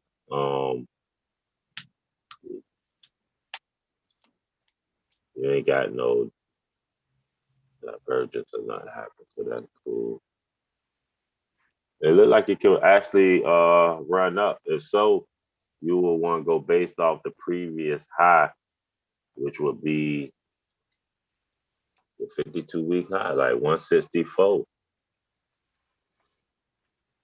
Yeah, I see that it could try and fill all the way up to that. So that's 143 to 160. What's the contracts on that?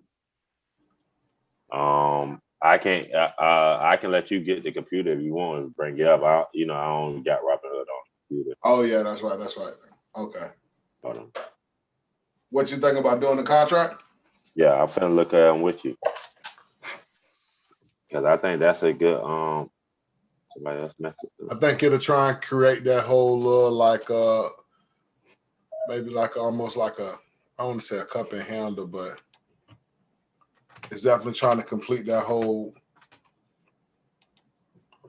and like So really feel out that all the way back up. and this is off subject right quick. This is also what I've been thinking about and also like sort of afraid of.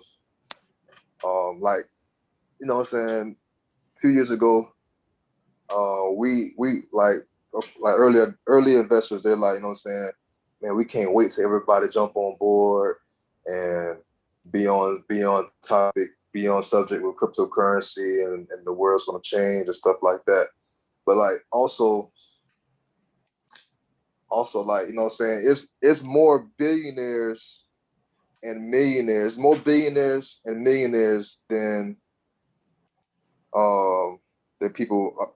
How can I say this? All right, I'm gonna just say it like this: more institutions, the wealthy are like buying a lot of this cryptocurrency. Mm-hmm. I'm afraid a lot of people. I don't feel this way too. I'm a person feel this way too, but I'm saying like I'm afraid that these institutions are going to try to implement the same financial system that we got now. Oh yeah, that's the next move. They see this ain't going nowhere. It already is, because like I was already explaining it, like these exchanges ain't nothing but the bank already. You know what I mean? So the exchanges is making money off our money. So off our crypto. They making crypto off our crypto. You know what I mean? So it's like they already doing it. They already doing it. You know what I mean? Yeah. I think it's just more now that that's why I say smart contracts is the way. I think smart contracts, DeFi, that's gonna kill everything. That's gonna be the wave to go. That's gonna be that's gonna be like the dark web type situation. Like everything you can, you know what I mean? You able to access to all kind of new things through DeFi, through smart contracts. And it's like until you think of it, you won't know if it's possible or not with the DeFi network and smart contracts. That's the crazy thing about it. Like, even with the marriage thing, like you had to sit there and think like, oh damn, babe, let's put our marriage in a DeFi on a smart contract, and then they ring is an NFT form. So they, instead of transferring rings, they transferred an NFT. Like you give your wife an NFT, she gave you an NFT. That's y'all transferring rings. So it's like the creativity that can come into this space is unlimited. I feel it's unlimited. So yeah, all that third party, I think, gonna be dead soon. You need a third party to sign for you. Why? Because you say we do. You know what I mean? That's what it's coming down to. Why? Because you say we do. Like even with marriage, they just prove that. The marriage was agreement between you, your spouse, and the state. They married right now. You can't tell them they ain't married because the blockchain say they married, and the blockchain permanent. You know what I mean? It's there. It's there for UFC. You will get receipts on it and all that. So okay, so question. Is the people that's in power now, are they basically, I don't want to say controlling the blockchain because it's just something that stores information, but in a sense, are they the ones that are controlling it? Because I say not in a sense because the blockchain is only ran by the miners in a sense, ain't it? Because they the ones that doing the transactions. Because the mining, they're cracking down on miners. Yeah, the blockchain. Oh yeah, is technology. like China. Yeah. The blockchain is only the technology part of it. It cannot be manipulated.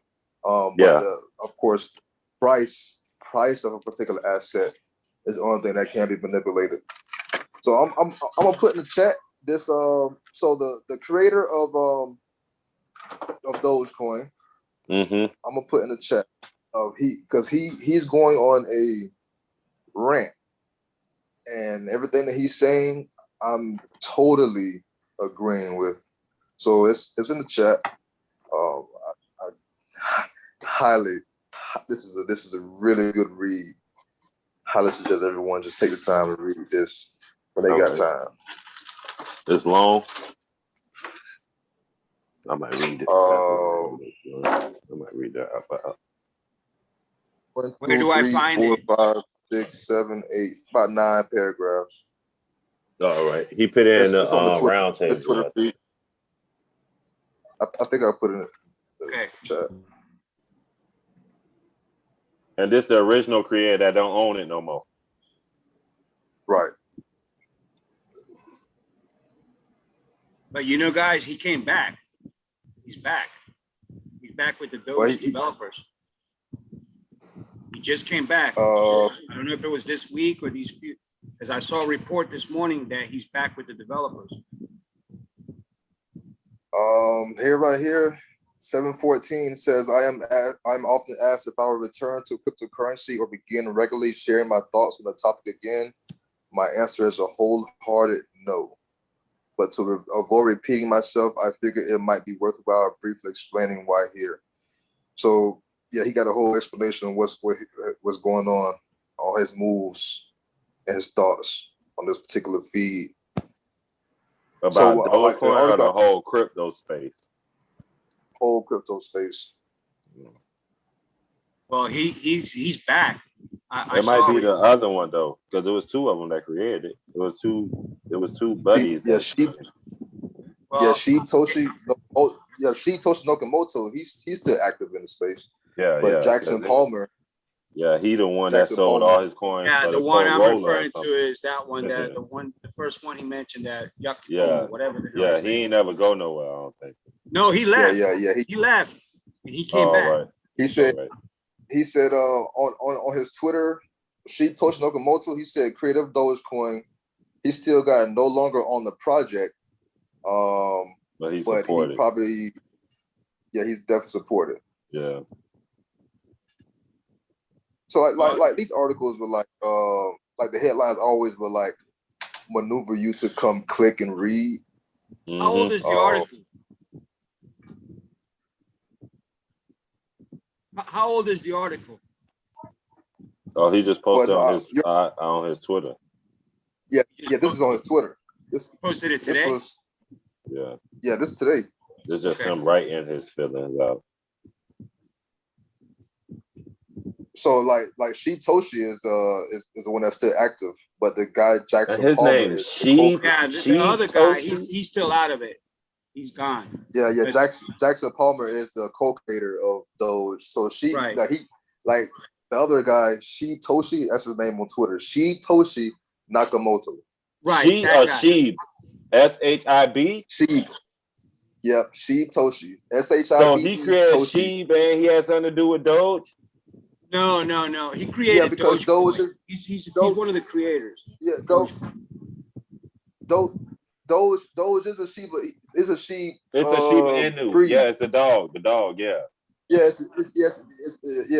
So like Shiba Inu came out with the actual like name of the dog. Like besides like because the logo of those. It was the Shiba Inu. Yeah, it was the dog meme, but the dog looking so realistically funny from some video that went viral or some shit years ago. Yeah, it's always been a Shiba Inu logo. We called it those.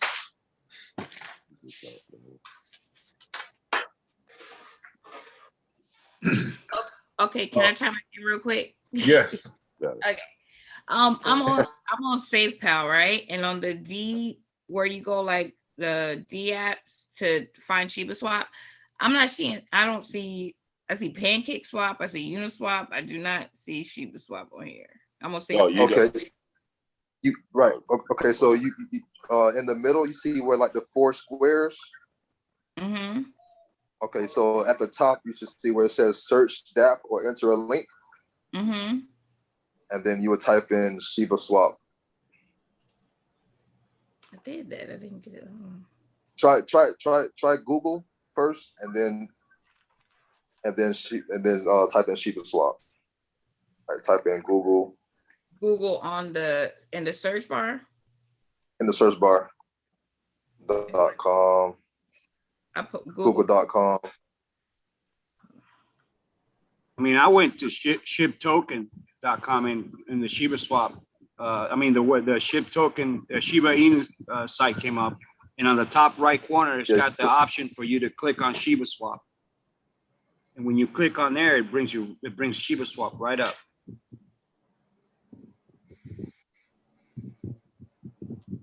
Yep. So you can also go through shibatoken.com. Cause see what I did for the young lady, you can type in shibaswap.com.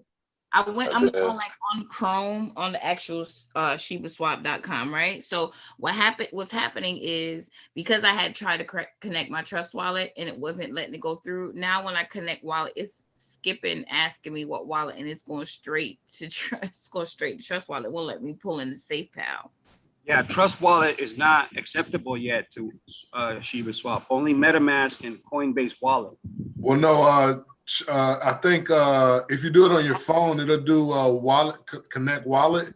Connect Wallet is supposed to be with Trust Wallet. Oh, really? Yeah. Yeah. Yeah. Wallet Connect brings up all the wallets that you could connect.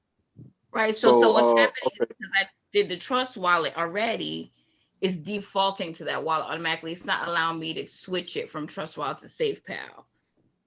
Okay. Quick question. All right. So are you on your phone or are you on the computer? I'm on my phone because I got y'all on the computer. Should I get on the computer? Oh no, it's fine. So okay, so real quick, because I don't have Shiba on the SafePal. Yeah, I just have it on Coinbase or crypto or whatever. So, but okay, so I'm on the dApps. I typed in shibaswap.com.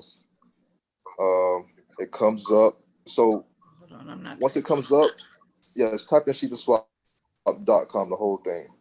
Okay.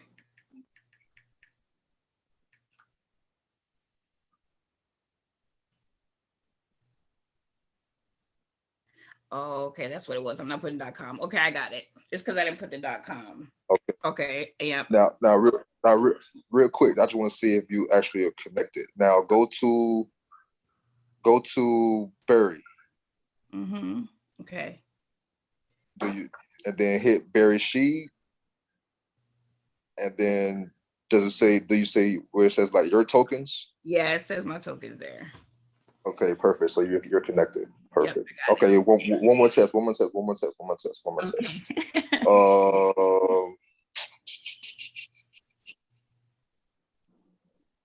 All right, go to swap. Go to swap. Do you have Ethereum in your Trust Wallet? I don't have any in my Trust Wallet. I have it in my crypto. All right, no worries. So go to swap. Okay. And then at the top, type in Shiba. Yeah, Sheed. And then and then confirm it, and then your ballots. Does it say your ballots? Yep, I see it. Mm-hmm. Perfect. So you're good to go. Okay. All right. Yep. That because it's giving me a whole bunch of different. Thank you so much. You're welcome. All right, gentlemen, proceed. What we're talking about? Yo, before we continue, so I want to understand this correct. I can connect my Trust Wallet to Shiba Swap now? Yeah, they just started that with the Wallet Connect. Okay.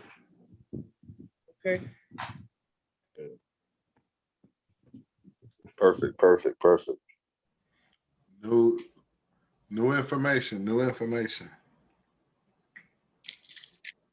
Now, another thing, if any of y'all got the Shiba Inu that may be the BEP20 token, you just got go through Binance to swap it to the ERC20 token.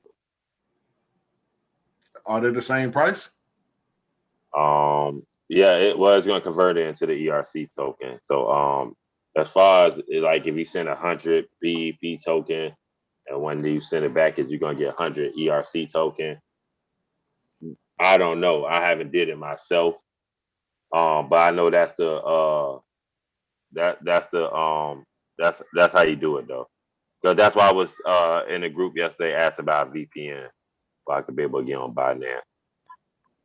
Because I got some. Remember you was talking about bridging or something like that? Yeah. That's how you go on Binance. You could bridge coins together on Binance. Yep. Yes, sir. Hey guys, I'm gonna let y'all go, man. Y'all have a good night. Thanks for the info, man. Yes, sir. All right, boss. Catch you tomorrow. Okay, I have one more question. I'm out too because I have to be to work early. This gas fee is charging me this $3.55 gas fee. Is it gonna take that out of my Shiba? Is that why you asked me if I had Ethereum in there? It's gonna take it out of your Ethereum. Yeah, that's why I asked if. So I should I put Ethereum in that wallet? Yeah, you're gonna have to have Ethereum to do all the transactions. Okay. All right. Okay. All right. Thank y'all so much. I'm out. What's your first step? What's your first step you're gonna do? What? Like, what do you want to do on there first? You want to dig or you want to stake? Yeah, I'm gonna stake it. So I'm gonna bury it. So I'm burying 25% of it. Okay. Because I just want to test it out before I don't put like I just want to see what it does. So I'm putting 25% of it in there, and then I'm going to so I need the Ethereum to move it, right? Correct. Okay, then so when I stake that, I get bone when I stake my Shiba, or do I have to do the pair to do that? Yeah, you have to do the pair to get to earn bone. So when you're staking Shiba, you're just earning more Shiba. When you're staking leash, you're earning more leash. When you're staking bone, you're earning more bone. Got you. Okay. All right, I'm good to go. That's awesome. Perfect. I appreciate y'all so much. I'm out because I have to be up at 5:15. So I will talk to y'all next week. Cool. All right. Enjoy your night. All right. See, that's beautiful, man. I love this, man. Yeah. You know what I'm saying? Provide value and help people. You know what I'm saying? That's a wonderful thing right there. Glad to be a part of it. I ain't let y'all know I went ahead. Oh, damn. When you come back down here? I'm leaving the 24th. So in like 10 more days. You won't get here until what? The 20 what? The 26th or something? Well, no, you coming from Miami. 24th? So that's one. Damn, I think that's the day I did it for too. What you talking about? I think that's the day. I got bro. Oh, but we probably gonna do it online anyway. I don't think I'm gonna do the in-person one. I got little bro making a flyer right now for a digital wallet roundtable. Oh, okay. Get everybody set up with Trust Wallet. Just set everybody up with Trust Wallet, run them through Trust Wallet, let them know the ins and outs of it. Yeah, so I got them making the flyers. I just tell them to pick a longer date so we can start. I think it's best. I think I told him next month though. Hold on, I might be tripping. Let me check my IG. I think I Well, told him. it's a class on how to get people started with Trust Wallet. Yeah, I'm gonna just promote it. I want to do one in person. That way we could try accumulate some funds with it too. You know what I mean? If we charge like maybe $15, $20. Put it on Eventbrite. Eventbrite. That's my goal. That's why I'm trying to get these flyers there, but we can promote it. So I'm gonna tell them not to put that date on it, but we can give it time to actually mature. Right. I told like him a month out, like August. Oh yeah, I told him July 27th. I tell him August. Like August 14th.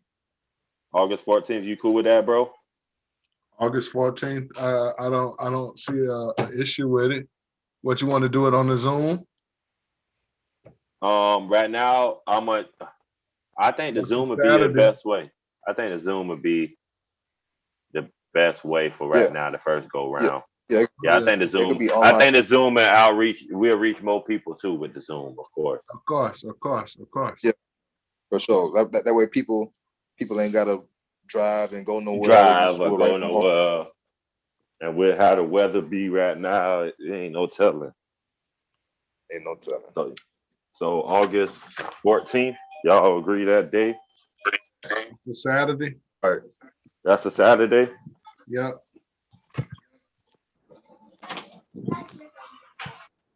Yeah, I could tell them.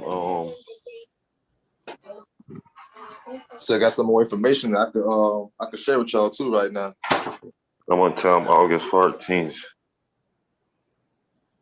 Just gotta share my screen. And you say you got some more info? I got some more info, man. Hold on, man. What's going on? Yeah, because I give us way longer time. Huh? Yeah, I think they give us a longer time if we do August 14th. Perfect. Okay, then let me go to the blue room and see. That long. Okay, we have to board it. Okay, I'm going downstairs to board. All right, so let's first start with iGenius.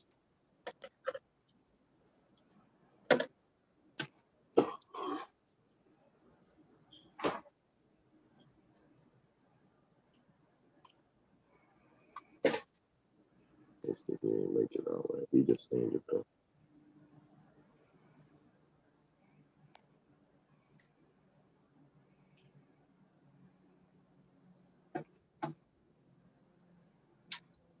All right, so here's the back office of iGenius. iGenius. Yeah, iGenius. The creator of iGenius and the creator of Endotech up here too. Of Endotech. The creator of Endotech is a software engineering company that works with AI. Yeah, AI and a bunch of different Is this like a trading bot? Stuff. Oh, all right. So the minimum to get the software in Endotech and to have it connected with your API keys to like Coinbase, Binance, Binance.us, KuCoin, all that, Gemini, all that stuff is a minimum of $125,000. You know what I'm saying? And a minimum of $1 million. But iGenius, this guy partnered with this guy and was able to be like, hey, let me sell your software to retail investors for a much smaller price. So they was able to do that. So that's where $1,500 come in at. So like, let's go to education part. So here's the back office. In the back office, there's equities, forex, cryptocurrencies, and different yeah, like basically equities, forex, and cryptocurrency education. The SK Academy, SK Crypto, that's just a particular guy who goes more in depth with that. And then here's the Learn Live. So there's live sessions back here that you can attend, and they have like live trading sessions. SK Trade House today, 5 a.m., 10 a.m. So Intro to Forex. 12 p.m. Stefan's Trading Essentials. Stefan review and train on the Forex, equities, commodities, and crypto markets. Stuff like that. And then let's see. Then of course you got more days. All right. So out of the education, let's go to cryptocurrency. Crypto Core is analysis part, delivers analysis, education, and research for those looking to understand the catalog of crypto markets. And here's the different particular Telegram channels, right? So Alertstone is definitely one of my favorite. I'm going to Alertstone right now. Click on Alertstone.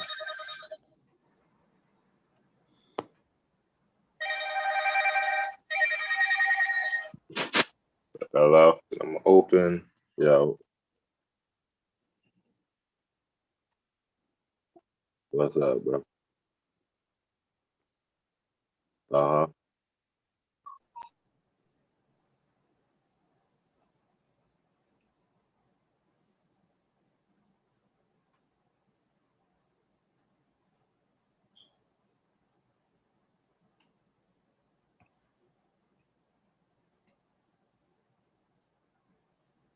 All right, can everybody see this, right? Which y'all want to click on first? Any one of these, click on. So on the Crypto Core, Equity Prime, FX Pro, Binary Pro, which one you want to click on? So Crypto Core, Crypto One, this one right here. That's highlighted. I'm gonna click that one.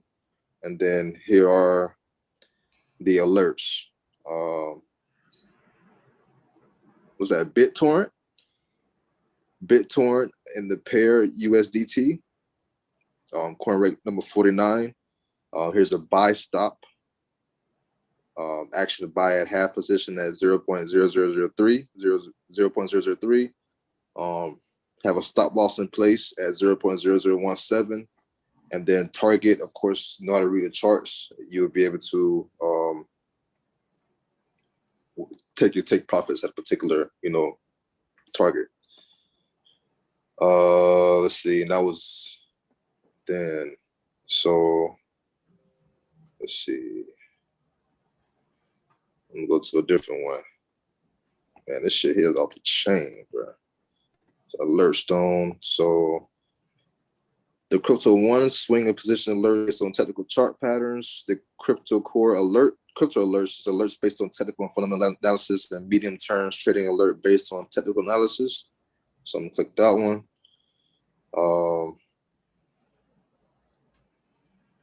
Here's another call out. LBRY. So I'm gonna keep going. Crypto Omega. This is in Arabic. So I would have to like copy and paste and translate to English, because these traders are all over the world, man. You know what I'm saying? This bot is all over the world. So let me see. Here's another crypto research. This is on June 23rd. This is what they research. And then it's up to July 12th. Today we're talking about cryptocurrency that aims to increase the use of cryptocurrencies among smartphone users. It's called Celo. Here's information about Celo. And here's a technical analysis right here on Celo and where the particular trader speculate the price to be going. Let's see. Let's keep going. Let's go to equity options pro. This is what y'all be doing, especially you, Jeremy. Here it is. He posted about Berkshire Hathaway July 9th. Oh, that's crazy. The B one? Berkshire Hathaway me tell you about this? I was saying, yeah, you were just talking about that shit. Yeah, so guess what he I did? had started looking at it too. It looked like a good call too. This what he did. And then July 12th, he said, taking profits, Berkshire 17th monthly, 280 strike calls for $9.10. Just locks in profit of 55 cents or $55 per contract traded. So it looks like he made some money from July 9th to the 12th, taking profits. And then today, 12 o'clock p.m., there was a Options Pro Live, starts 30 minutes. So he was able to like follow along with him, which is pretty cool. Let's see. Trend Pro.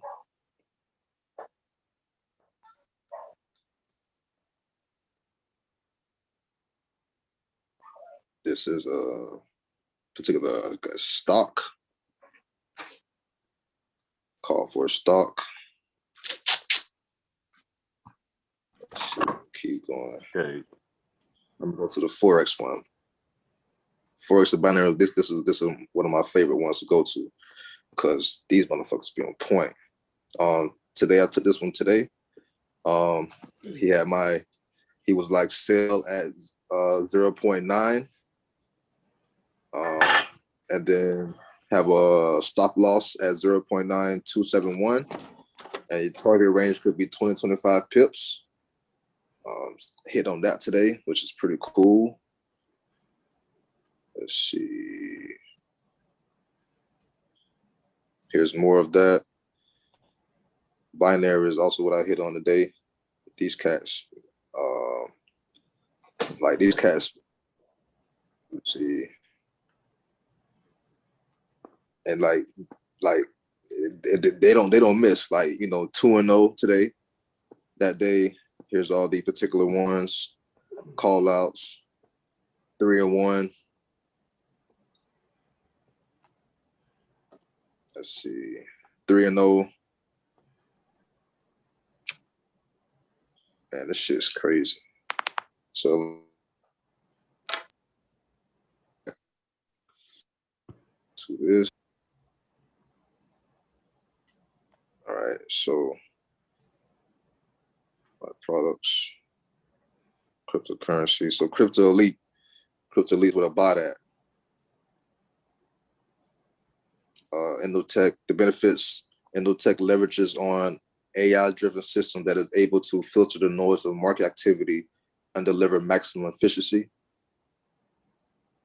Clients of Endotech maintain sole custody of their funds and accounts protected with secure API key connections.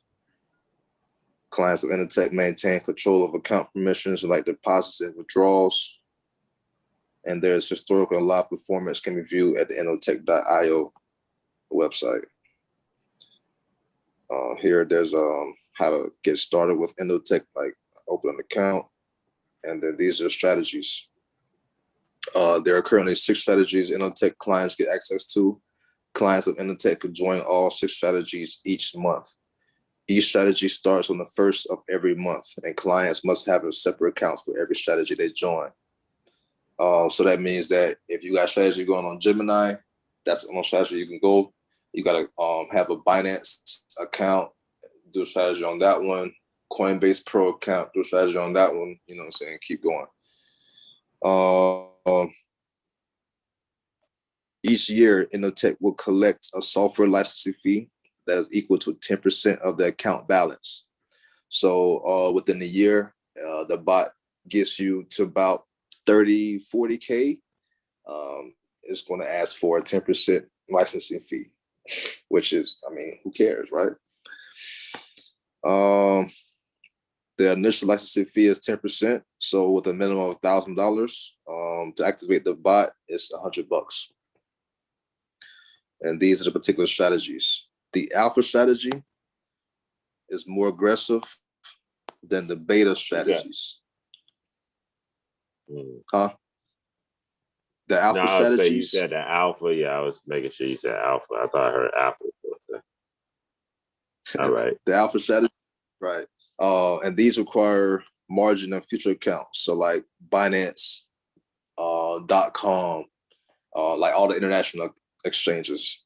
So we're gonna need you need like a VPN to connect to those markets. So like these particular ones, like BTC Alpha, capitalizes on BTC long and short trend movements. So like based on if Bitcoin is going up and down, up or down, the bot will trade for you, no matter what. Same thing with Ethereum Alpha, and then also with Ethereum Alpha. and BTC pair. Right. Oh, pair. That's the pair. All right. So you can trade the pair. You can get a bot that trade pair, a bot that trade Ethereum, or a bot that trade BTC. Right. So these the single ones, the BTC Alpha, the ETH Alpha, the BTC Beta, the ETH Beta, those just allow you to get more US dollar, more fiat. The pair allows you to get either or, more of either or, either more Bitcoin or more Ethereum. All right. So the beta strategies are a lot more conservative. The beta BTC only capitalizes when Bitcoin is going up. Same thing with Ethereum beta, only capitalizes when Ethereum is going up. So the bot, so like you can have, like your bot can still, you can have still a minimum of $1,000 in your account. The bot is not going to trade with these strategies if the market is going down. So it's sort of like protect your account. With these are a lot more aggressive, the alphas. So let's see, let's do a quick performance. All right. This is the history. You got your minimum capital, your trading capital percentage, what type of account. Hey, you buy this in crypto or you buy this in cash? Either or, whatever. Yeah, either or.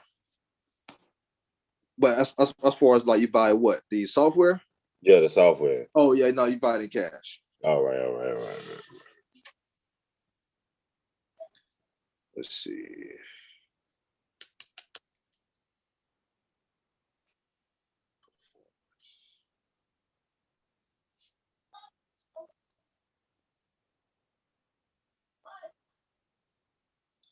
Let me log in right quick.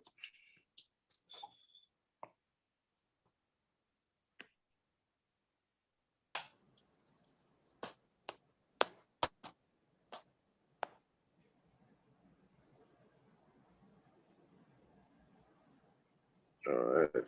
Well, bot, is it trading on is it trading based off, I can't word this.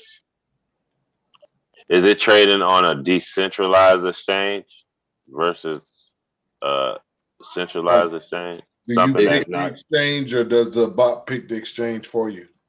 Yeah, you pick the exchange, whatever exchange that you have. Yes, it could be on either decentralized or centralized. All right, because I'm just basing that based off.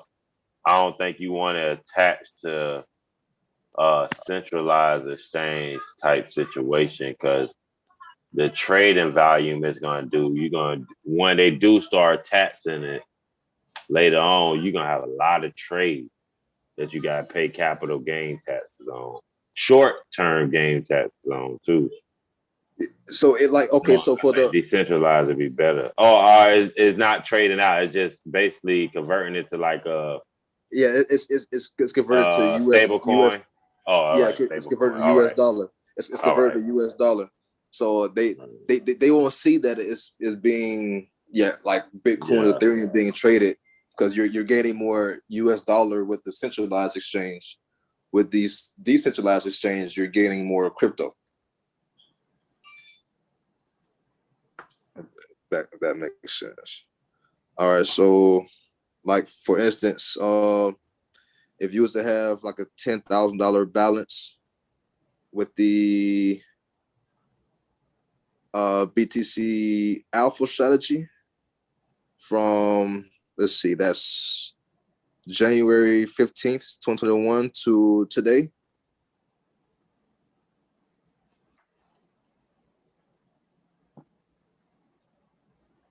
That looks like a $6,000 profit.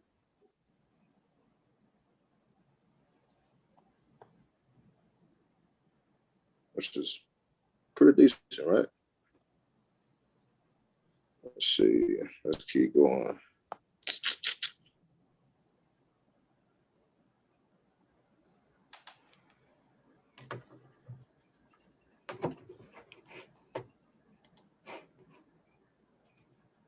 Okay, so these are the exchange that it works with right here.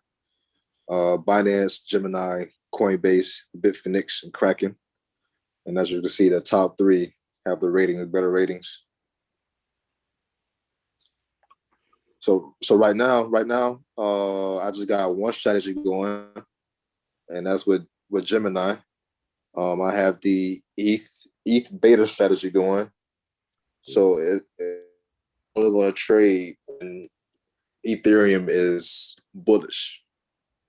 So it's more conservative. So then I'm going to also, next I'm going to attach the BTC beta on the Binance.us and have two strategies going. So two centralized strategies going. So one with the Gemini ETH beta, and then one with BTC beta. And then with the Binance International, I'm going to probably choose one of these three, most likely BTC Alpha. All right.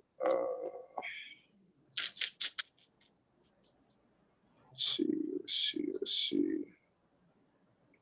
I talked about the profit share.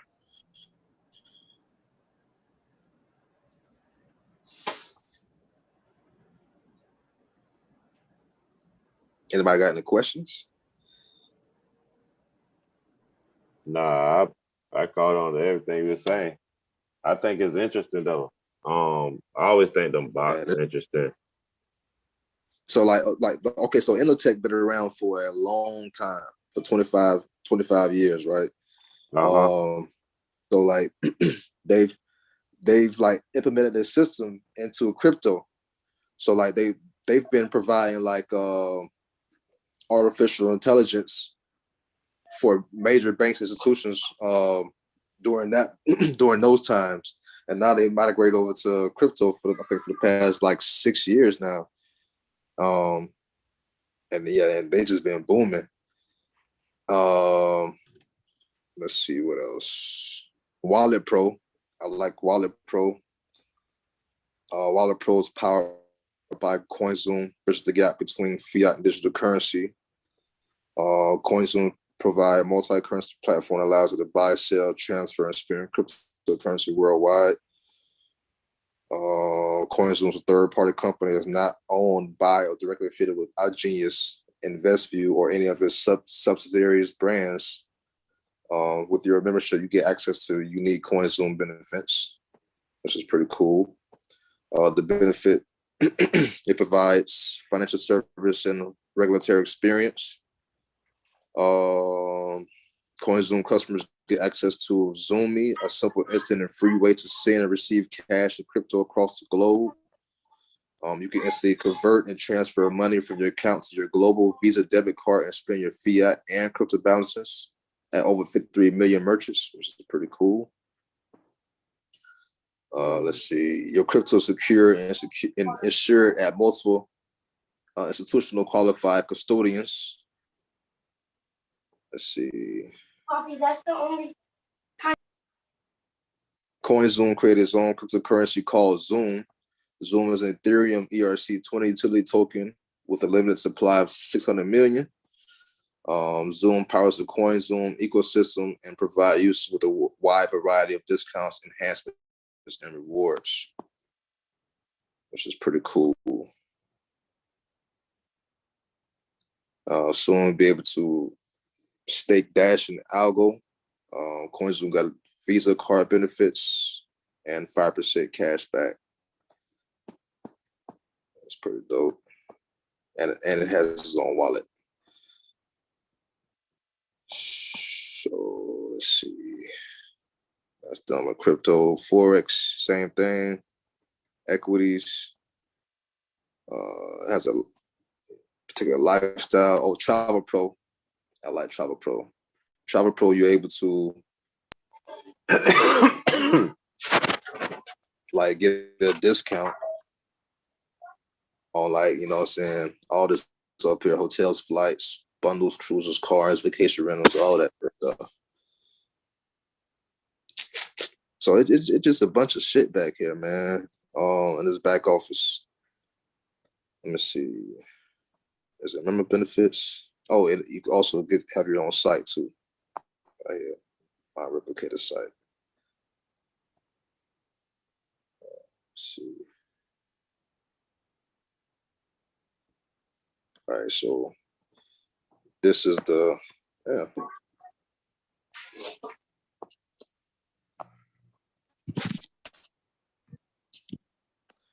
This is the benefits right here. So of course I got the elite package because only the elite will work with the bot. Crypto Elite powered by Innotech, right? So only the elite would get the bot. So, but there's different ways you can come in the game. You know what I'm saying? You could come in the game as a choice member, member, premium member, and basically with the choice, you're able to get all these right here, up to commodity alerts. Yeah. With the select premium shit like that. Yeah. All right, so let me see what else I want to say.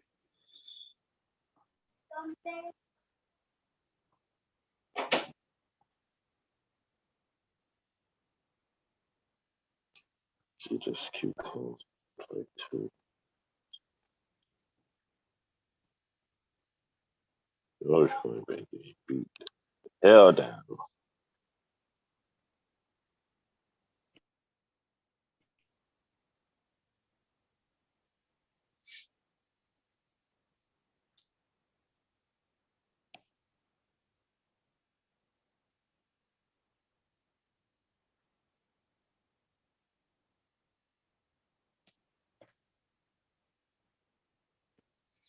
Oh yeah, and I'm still with Epic too. Yeah. Yeah. I'm doing both. You know what I'm saying? Because Epic allowed me to go like really in depth. With like trading the markets. Like they got like that the community here is, you know what I'm saying, is amazing. You know what I'm saying? Like they're like real supportive, right? Y'all stay on your chart, study and get to the bag, stay focused on you and your process. We all have tools we need. You know what I'm saying? Sham, Mr. Trap Candle, he's one of the educators on the platform of Epic. This dude is a beast at scalping. Let's see what else. Ryan, he's one of the educators and traders. He does Asian time frames. Let's see.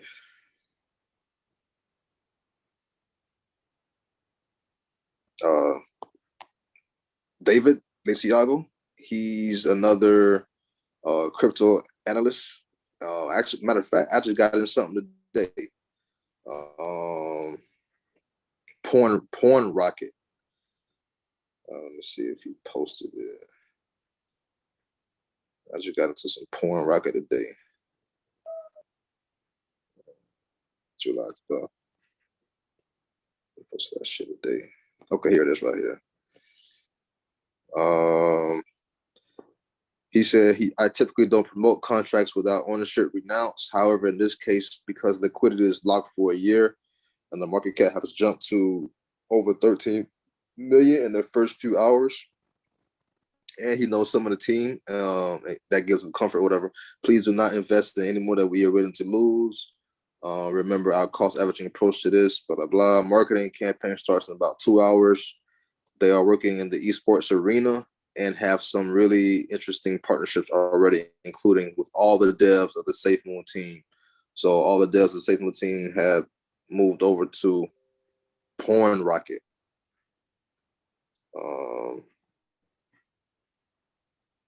So Nobility token.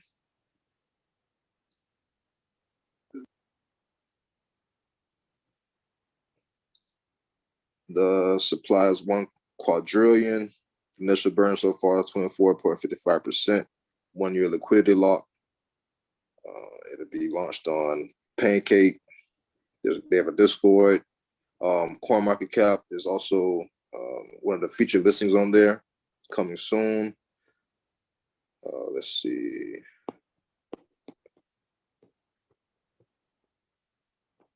Tokenomics.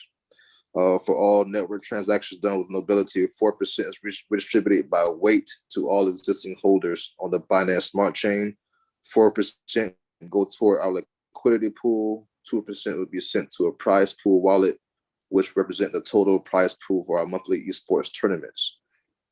The burn address receiving reflection rewards the same as holder would giving the token an inherent burn, which is pretty cool. So no matter if it's being burnt, the holders will still get a percentage. Let's see.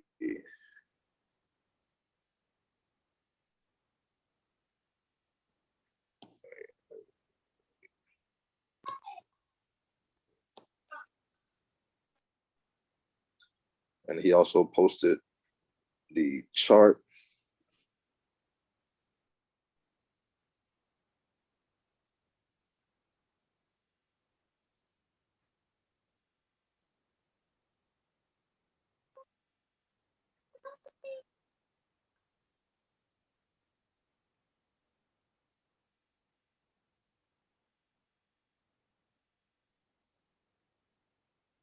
Uh, 15-minute chart. That shit had a big leg up right here. Like that shit was bullish in the first few hours, right? Look at that shit. So definitely expecting another leg up, right?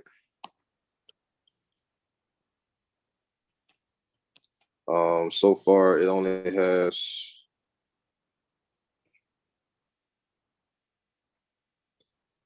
1,500 holders. So definitely has room to grow. Let's see.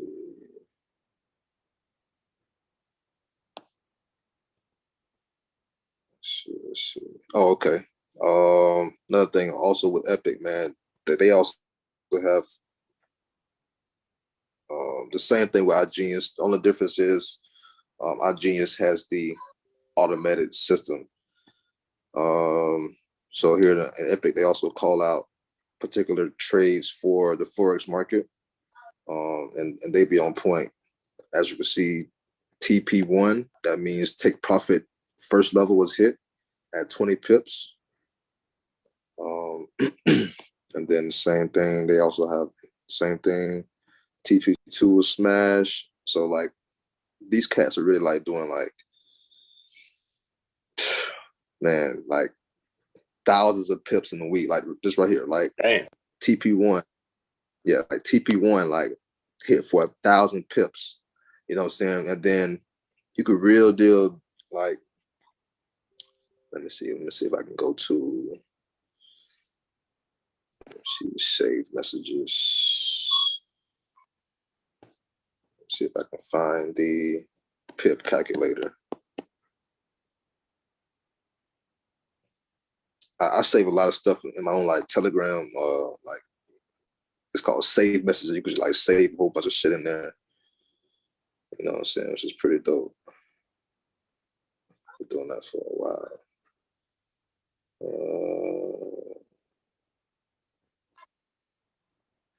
I still got shit from Buddy. Kerwin. Okay, let's see.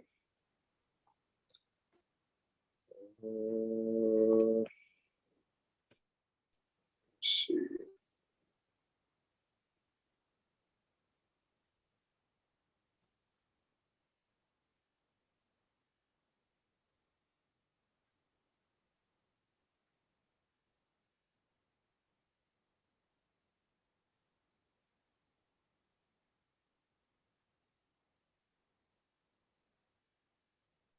That's not it.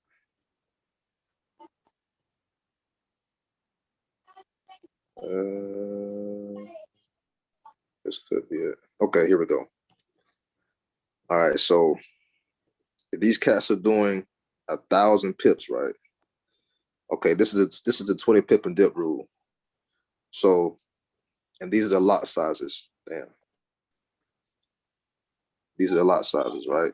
So at 20, each pip is worth 12 cents.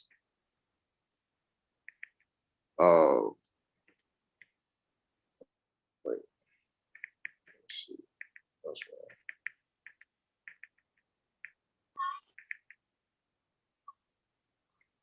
Not 12 cents.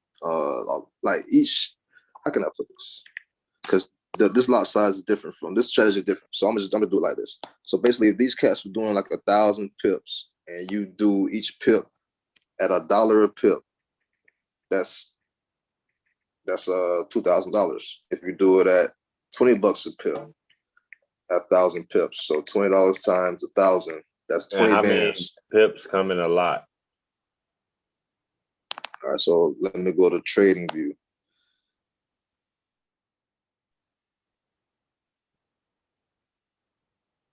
So it depends. It depends. Okay. Okay. Let me go to NT4. All right, so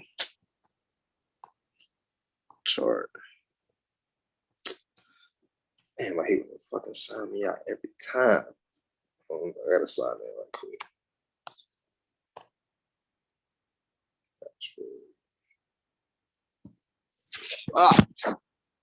Damn. All right, so the pips and the lot sizes,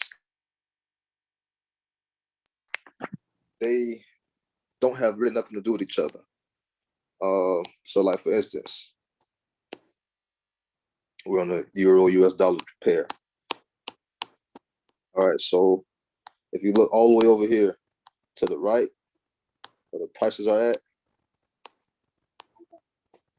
from 1.18238 to 1.18239 is 1 pip. All right. You feel what I'm saying? So basically from 1.8237 to 1.8247, that's what, 10 pips. You know what I'm saying? So basically you could do 10 times 0.01, 10 times 0.02, all the way up to 10 times 50. You know what I'm saying? So basically 10 pips times 50 is what? 10 times 50. 500. 500. You know what I'm saying? So you do that shit numerous times. That's why the Forex market is the highest, like, you know what I'm saying, like tradable market, because you can make crazy amount of money. So that red candle, that red candle that happened right before that green one you're looking at, that's currently being did. That red candle. This one right here. No. The one right before the green candle that's being formed right now. All right. Oh, How many right here? pips or Okay. whatever was that candle?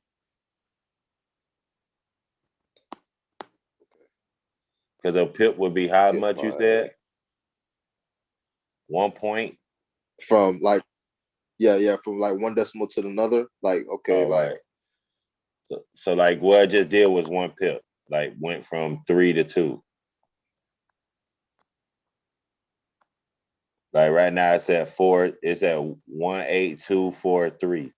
When they go to Okay, yeah. 18244, that would be 1 pip. right. So like basically this particular candlestick right here, Yeah. this red one right here, Yeah. this one did. Let me get the ruler with the measure. This one did.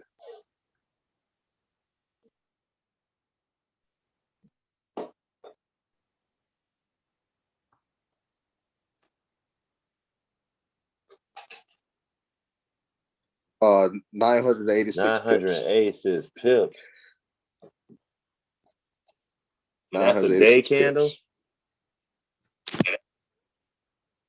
That is on the 15-minute chart. Man, that's crazy.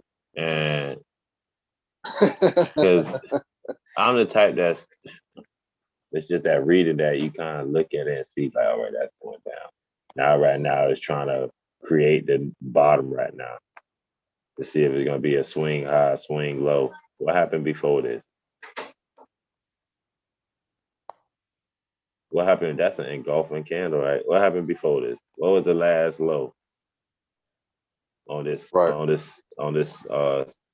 euro versus the dollar shit. And then like so they always teach you like to go to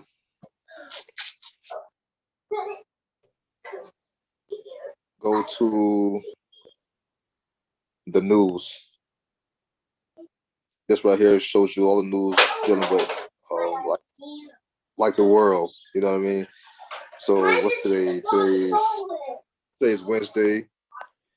So this is like all the news that happened today, and based on each pair, that whatever news comes out could affect the trade. It could affect, so how the market reacts today. Like anything in the red, stay away from that pair today. Anything like USD is going to be definitely like very bearish today. The Canadian pairs. So like tomorrow. Can't you bet going down though? Like just different. Yep. For sure, you can make more money going down. You can make money. You can make money. At least in the stock this whole market, I red know that's candle how is it money is. right here.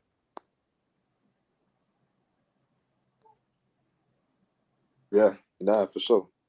Like yeah, you can definitely make money, like going up and down. Definitely. Let's see. What else I want to show you?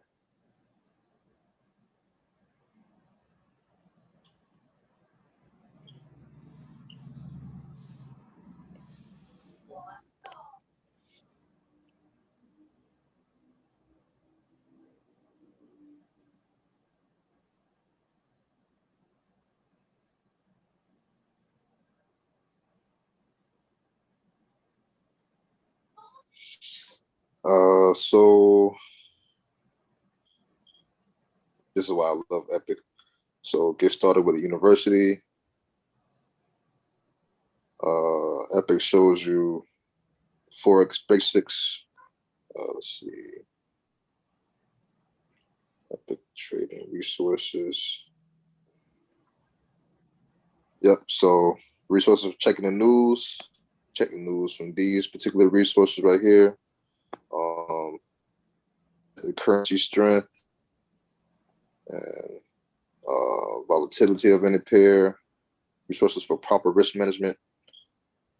Resources for keeping excellent records of your trading. I love the Candlestick Bible. Candlestick Bible teaches you, goes in depth with like understanding the chart. History of candlesticks.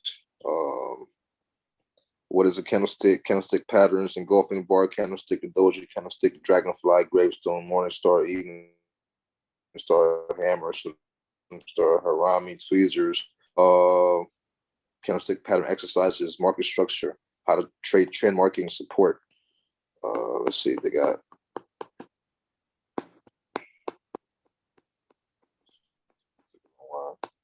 like, okay, what is a candlestick, right? Basically tells you what's a candlestick. Candlestick body sizes, long shadows, short shadows. What is a bearishing? What is a bearish engulf? What is a bullish engulfing bar? Shows you potential like trend reversals when you see particular candlesticks. Bullish engulfing bar. So I can also, I think I could post this particular read in the group chat. Yeah. Let's see. Oh, Let's see. God. I'm about to roll up in a little bit. Shit, that's what I'm doing now. Yeah, My whole body aching, boy. I've been going to the gym these last 4 days. I feel like it beat me up. Hello? Yo. Uh-huh. Yeah.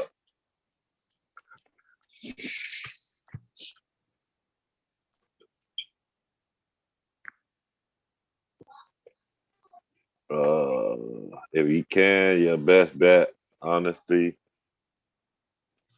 come to the Zoom if you can again, because Dev got more experience with it than me. I mean, he just helped somebody do that. I ain't can guide you as much as I learned from hearing him talk about it. All right, we still in that though, so yeah. I think Efren gonna come back in here to ask something about Shiba Swap. I know he said he see his SHIB tokens on there, but he tried to do 100% bury or something and went lab. And then I asked him if he had Ethereum. He said no, so I think he just purchased Ethereum and sent it to his MetaMask wallet. But I think his issue is it's not appearing on the swap. So I don't know what that could be. Okay, it's Ethereum not appearing. I guess the Ethereum he just sent over there. His MetaMask wallet not appearing on swap. Okay. Julie, I'm back. What? Let's see. And then like after all they classes, they got like they do like recordings and stuff like that. So they got like a session, recordings, study halls. Come back and look at the study halls. Master candle system. I'm going to actually show you the Sniper X Factor Academy, Jeremy, that you don't even know you doing, bro. Oh yeah, that's true. This is where I learned that shit from, dog. So I'm finna play it right quick. All right. I think that's bro.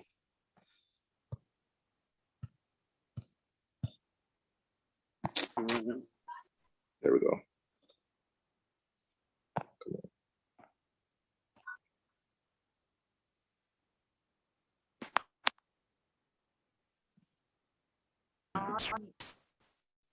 Hey guys. Yo. Hey, I'm back. After you guys after I found out that I could connect my Trust wallet to Shiba Swap, I had to leave to try to do this. And I did. I was able to connect it. But I forgot I needed some Ethereum to be able to bury. So I went and bought some Ethereum at crypto.com and I sent it to my Trust wallet or my MetaMask wallet. And obviously my MetaMask and my Trust wallet, they're connected. So in my Trust wallet, I could see. Nah. I already know what's going on. So you can't have more than one wallet connected to Shiba Swap. It all going to connect one wallet at a time. So you gotta have your Shiba and your Ethereum on one wallet. So you can't have Shiba on one wallet, Ethereum on another wallet, and be able to want to connect both wallets to Shiba Swap. So you're going to use one wallet to connect. Okay, I have all my Shiba and my Ethereum in my Trust wallet. All right. And in my MetaMask wallet, it's just showing my Ethereum.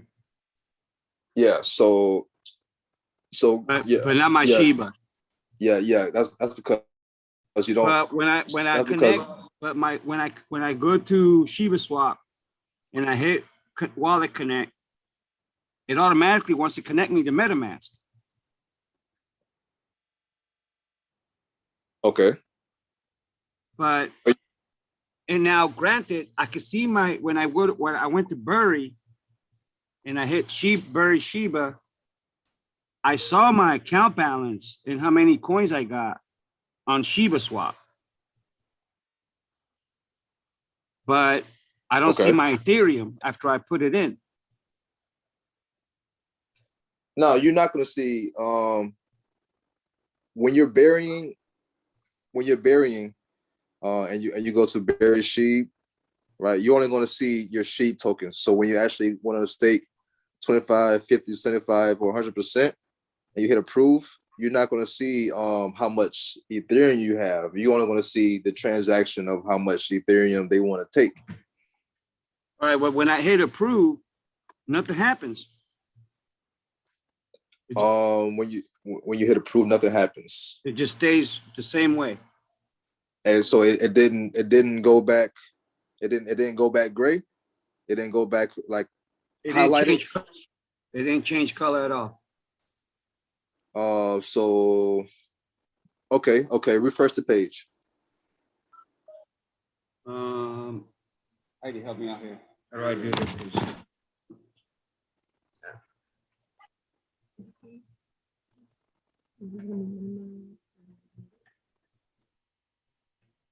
No. Refresh it.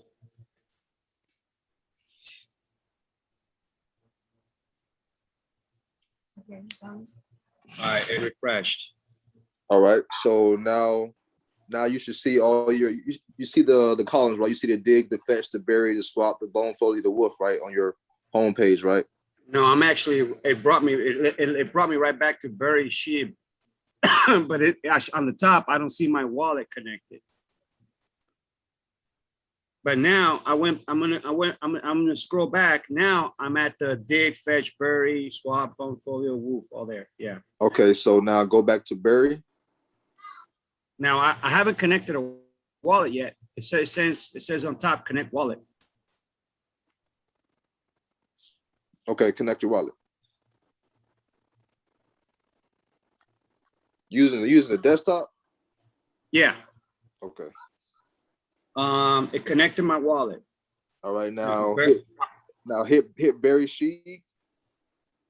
Okay, I see my tokens, my quantity, I see the value, I see everything. Are you able to see the total buried? No, I have zero buried. Total buried 0. Okay. Okay, so yeah, it didn't go through then. So you guys restart the process. So I'm gonna go ahead. Okay. Let me test if you actually have Ethereum in your go to swap.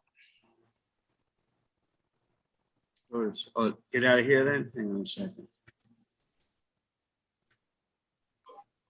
Go to swap. Yeah, go to swap.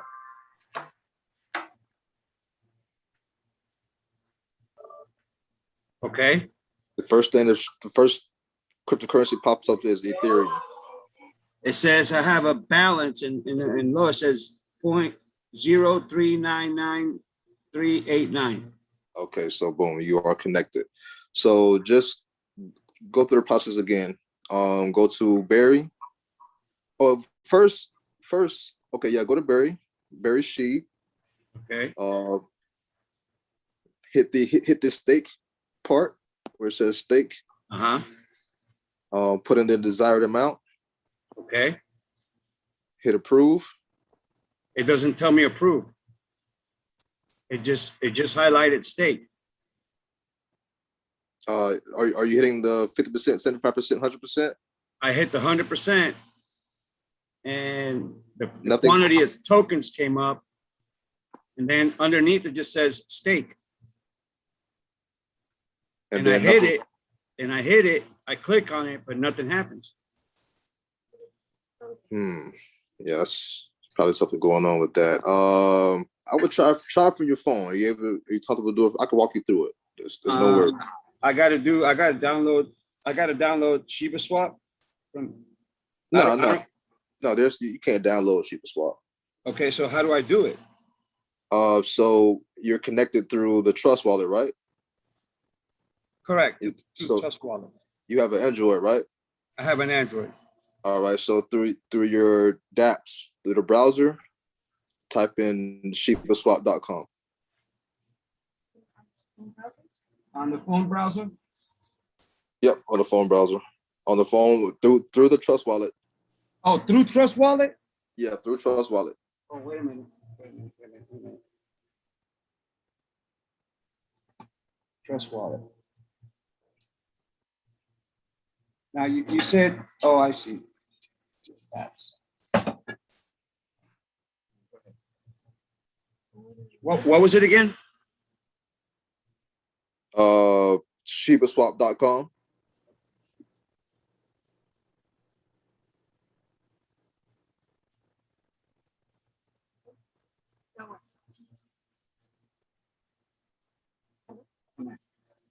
And question: Are you using Telegram? I mean, not Telegram, but Zoom on your phone or the desktop? On the desktop. All right, because you could actually share your screen, and I can definitely get a visual on what you're seeing. So I'm gonna stop sharing. I'm gonna stop sharing my screen. But you can maneuver both through the phone and the desktop. But right now you can share your screen with the desktop. We're gonna do that. So at the top of Zoom, you're gonna hit share content. Hold on.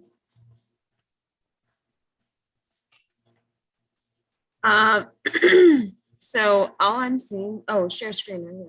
Okay. So you want me just to share the Barry, the Barry Shiba Swap?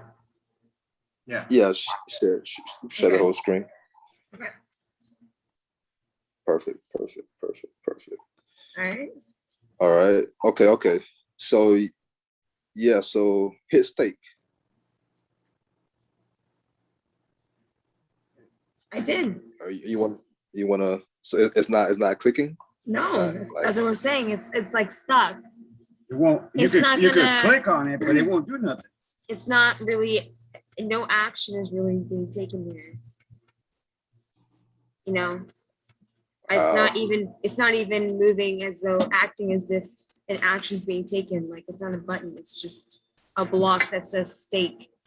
Okay. Like it's not really taking. It's like it's missing. It's missing something a for link, it to highlight. hyperlink or something. It's not linked correctly here. Yeah, everything seems to definitely be linked correctly because it's showing your available balance, and then the stake is highlighted, so you're able to you're supposed to be able to hit the stake button, but something's going on with the interface of the desktop and the website right now. So that's why I was like, go through your phone, but you can try refresh, try exit out everything, just exit out everything. And then go back in and then bring up the Trust Wallet on your desktop.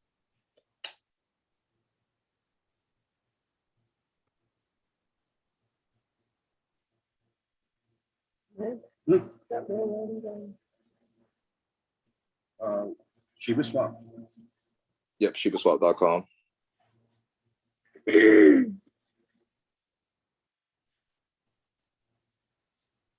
Let's Okay. try. Let's try one more time. If not, then we're gonna do it from the phone for sure. Hold on. Let me have him see the screen so you can see what's going on.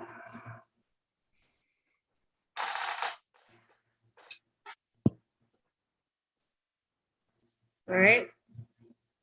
Go to Connect Wallet.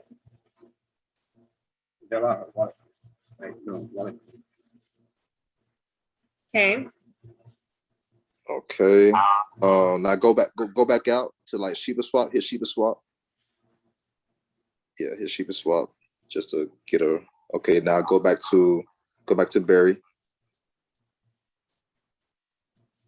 and then Berry Sheep.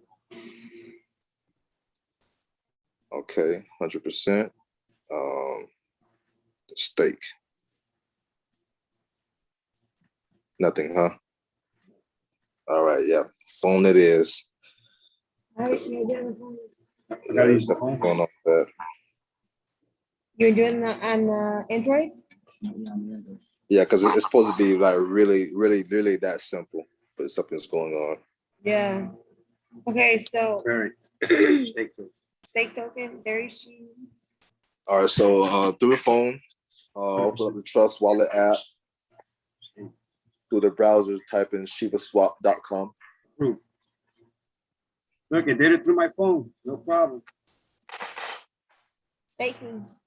Look at that. Yep, hit stake. It's done. It did it.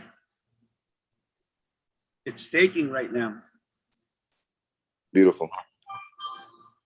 What is it staking through? Trust Wallet. Look, hit it. Cover on it. No, I see it. I see it on, through the screen now. He sees it. Smart contract call. Yeah, I see it through the screen now. Yeah. Yep. So whether you did it from the phone or the desktop, it'll still show the same way. So Okay. like just because you did it on the phone, it's going to show what you've done on your desktop because it's connected. Okay, so now I see on my desktop. Obviously, you're seeing what I'm seeing. Yep, because you did it through your phone. So yep, it's just that simple. Just that Awesome. simple. Awesome. Thank you, sir. Thank Thank you so you. much, man. For sure. But can you believe I paid $100 for those 47 million coins? And then about a month later, I spent almost $1,600 for 71 million at crypto.com. That's crazy. Ain't that some shit? I mean, I'm sorry, I didn't mean to say it that way, but I mean, $100 gave me 47 million coins back when Jeremy and Kay brought it to us. And I just said, what the heck? Well, I'll throw $100 into it. And I got over 47 million coins for $100. And now it's worth over $300. And then my $1,600 purchase a month later netted over 71 million coins. That's now worth like $400 and something, almost $500. And now you have over 100 million combined, something like that, right? Absolutely. And I have my SHIB, all 71 million. I have it staked on crypto.com for the past 3 months. I got like 28 days left on it. I've got over 250,000 more SHIB that I didn't have before I started the 71 million. Beautiful. So now that you're buried, now you're staking. So now you're able to take out 33% every 7 days, and the remaining 67% would be locked for 6 months. Right. And the next step, when you're ready, you can start digging and earning bone because you have a substantial amount of Shiba So you can pair that with something else and earn some good bone, and be able to cash that out as well. But don't I earn bone just burying SHIB as well? Nope, you only want to earn sheep, just like you're doing on Crypto.com. He's earning more sheep right now. Oh, really? Yep. So to get bone, I gotta combine SHIB with Ethereum? Or another pair. Doesn't have to be Ethereum, but it has to be a paired situation. Like the only other one we compare it with, I get, is what, Leash? There's multiple on there. I believe there's like more than 10 that you can pair to earn bone. Okay. So yeah, whenever you're ready, we'll walk you through for sure. Okay. And I appreciate your help. I will man. definitely, I really do. I'll definitely start soon. I'll definitely start soon too. So, because there's definitely like 400, 500% APYs going on right now. Well, what other coins can I use? I mean, I've got VeChain, I got Dogecoin, I've got Sia Coin. What other coins are you able to compare that with that besides Ethereum? I'm about to share my screen right now.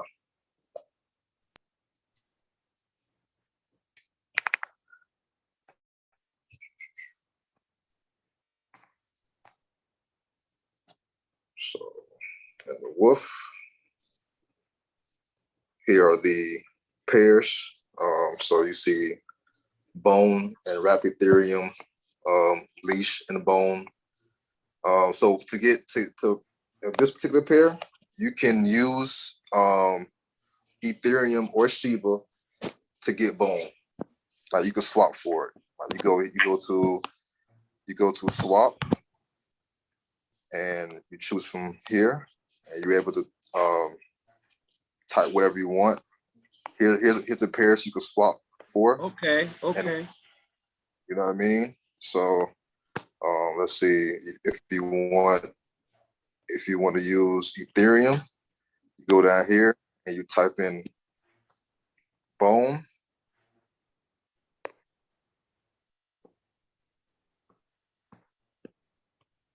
Oops.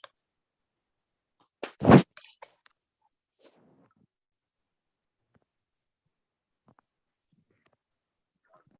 right, then. My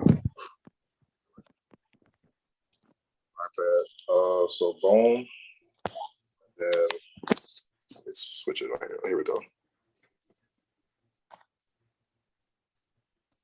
And you're able to do it that way. So however much Ethereum you want to swap for, you can do it that way. And then once you get your bone, you can provide liquidity in this particular pair. Okay. Okay. Bone. You mean bone and Ethereum? Yeah. And bone. One of the team members in the roundtable is doing sheep bone right now. So he swapped his. I think he swapped his sheep to get bone, or he could also swipe DAI to get bone. He could also swipe Ethereum to get bone. Interesting. And then once you get that pair, you're able to provide liquidity of that pair. So to get bone, you got to pair. You got to stake a pair to get bone. Yep, exactly. Just leash or just SHIB is not going to get you any bone, correct? Correct. See, I had it all wrong. Oh, it's all good. Now you know. Excellent. Man, I appreciate all the insight. I really do. That's what we're here for. Yeah, I got to make this work somehow. I got to make it right now. SHIB by itself is not moving anywhere right now. So we got to get it to make more somehow. Yep. You gotta put it to work. Exactly. So by putting it to work is definitely helping the ecosystem. What I like about here is you can unstake all your SHIB whenever you want versus at crypto where I have my SHIB, it's been staked there for 3 months. I haven't been able to touch it for the past 2.5 months almost. Well, on CRO, you're able to do a flexible term, which is every 7 days. There's a 7-day contract, a 1-month contract, and a 3-month contract. Of course, the 1 month and 3 month contract would give you a higher APR because you're staking it longer versus a 0.50% APR, or you're staking it just for 7 days. But when you're staking on a Shiba swap, you can only withdraw it every 7 days. Just okay. But when you're digging and you're earning bone, you're able to withdraw daily if you like. Okay.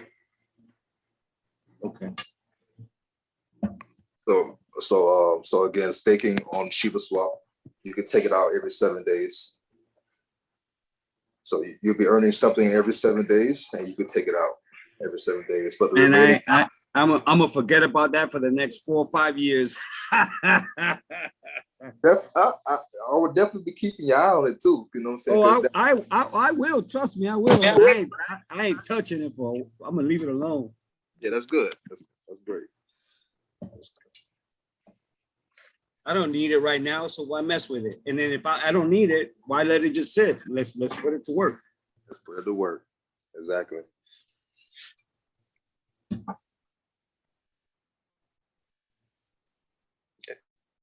I got other investments in other coins that I have exit strategies with already set up. But with Shiba, I'm putting that away for 3, 4, maybe 5 years. I'm thinking about 2025, I'll probably be looking at trying to figure out something with it. Yeah. I know the 2024 will be another Bitcoin halving. And usually within that Bitcoin halving, there is a strong correction in the market. But due to history and pattern, several months up to a year after that halving event, crypto have another huge bull run. That's just what it is. After every halving event, cryptocurrency has had a huge bull run. So keep that in mind as well. So I would definitely be looking at your portfolio by 2024, like early 2024, January, February. Take a good look at it. Yeah, take a real good look at it. I would definitely be taking profits around that time too. Because later on, during summertime, fall, you will see a correction in the markets. Let me tell you, I don't regret anything I did through this whole bull run, bear run transition. I left everything alone. I huddled. But the next bull run, let me give you an example. Dogecoin alone, during this last bull run, I invested $1,300 into Dogecoin, and I ended up with over 21,000 coins, almost 22,000 coins. When Doge went all the way up there to the 70-cent mark, I looked at my account because I was actually watching the screen when it happened that day.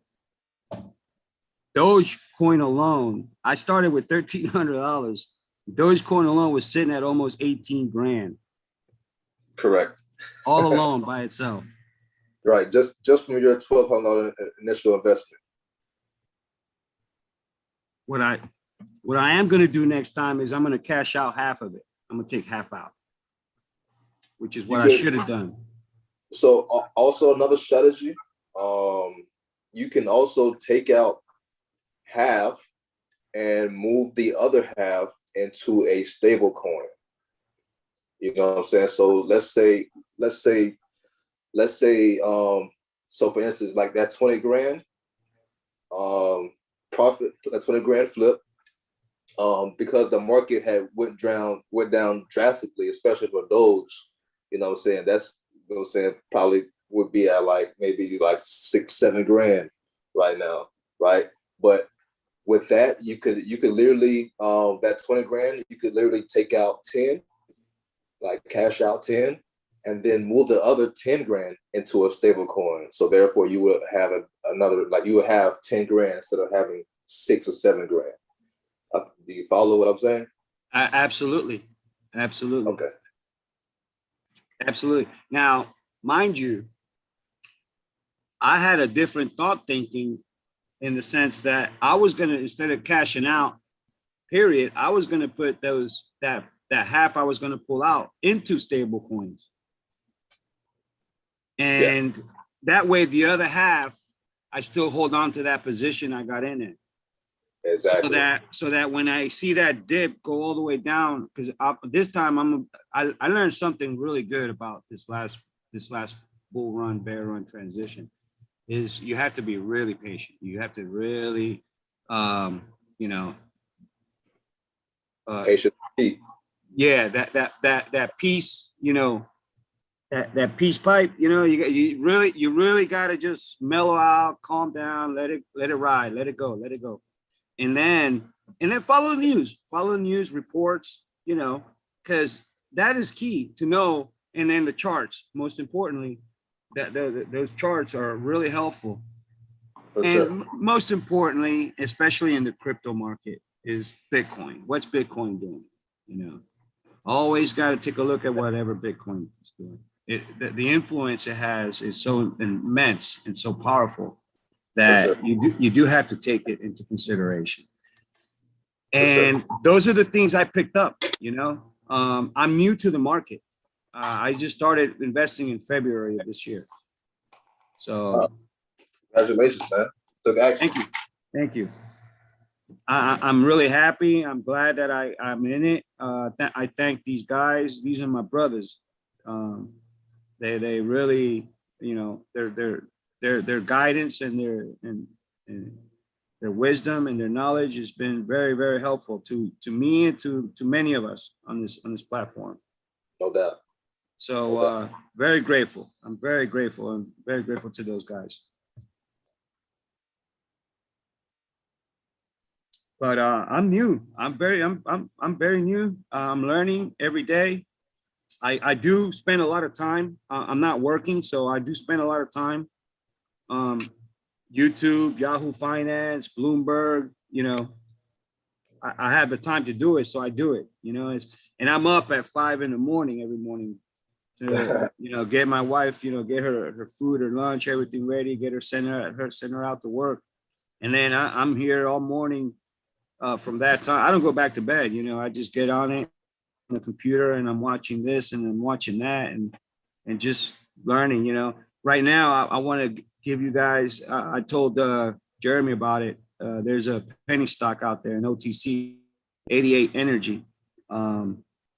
It's if you look, if you research it, you'll find that I found a little star in the amongst the galaxy, a nice shining star.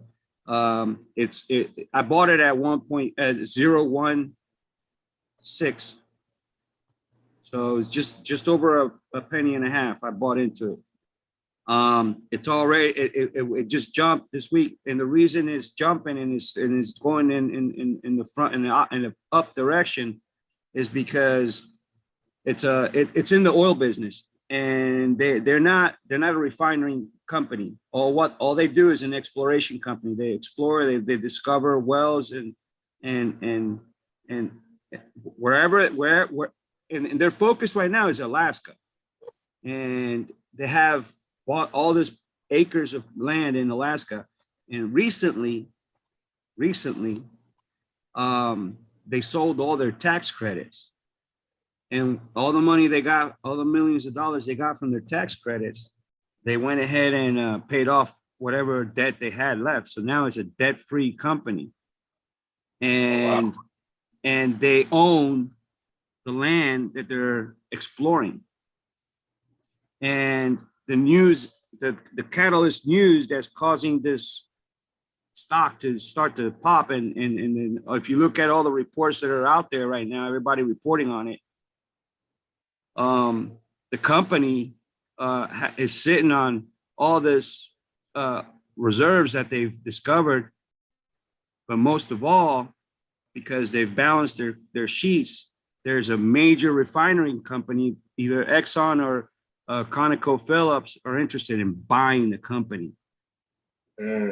And there's been, I saw a report that there's been, this guy has researched the trading going on, and there's this one guy who bought like $50 million worth of shares from this company just this past month at 2 cents, and it's sitting right now at 2.5 cents.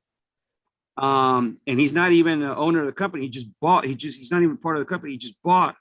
And when they researched him, he's tied to ConocoPhillips. So they're thinking that Conoco is going to buy them out. The CEO retired just recently. He ended up with all these shares that the company gave him that they owed him. And when he left, he turned around and bought like $1.2 million worth of shares from the company after he retired. And the stock is pumping right now. The last week and a half, the stock has jumped over 50%. Damn, that's I know that's pretty good. I know my boy Cade likes penny stocks, and I brought it up to Jeremy a while back, and I let him know about it. And it's funny because this past week when the stock started jumping, I sent him a text, say, "Hey, remember this stock I told you about?" And I said, "Look at it now; it's popping." And he remembered. He said, "Man, I remember when you bought that stock 2 months ago. I bought 14,000 shares of that 2 months ago." Wow. What price you say? I paid 0.0165. It's called 88 Energy. The ticker symbol is three E's, NF. Okay. And YouTube has a whole bunch of, I'm not going to say a whole bunch, not like Shiba and Doge and stuff like that. But if you just type in 88 Energy, latest news, you're going to get reports, and you're going to read up on it, and you're going to find out exactly what I'm saying. And the stock is still not taking off yet. And if you look at the charts, because Jeremy looked at it with me a while back, 2 months ago, whenever I mentioned it to him that I bought into it, he looked at the charts and he said, "Wow, Efren, this stock jumped to 9 cents one time. What happened here? Wow." So it caught his eye, but obviously there's so much going on and so many stuff thrown at him all day from everybody that he forgot about it.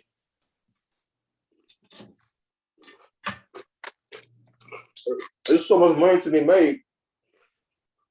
Oh, it's there. It's there. It's there for us to make it. All you gotta do is, like you say, man, do your research. Apply yourself. Also, since I hear you like to be on YouTube and look at Shiba and stuff, take a look at the guy Shiba Analyst. Yeah, I started watching him. He's got a tutorial there. I saw one of his tutorials on Dig. Mm-hmm. He has lots of tutorials about how to provide liquidity, how to bury, how to dig, how to just move around the whole platform. So I learned from him, and just doing my own stuff.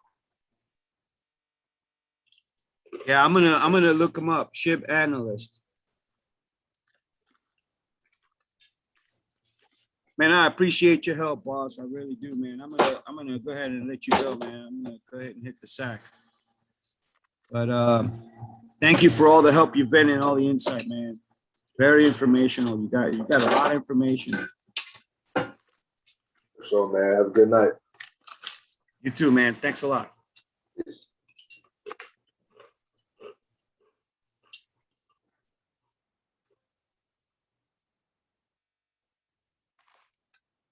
Y'all boys still on?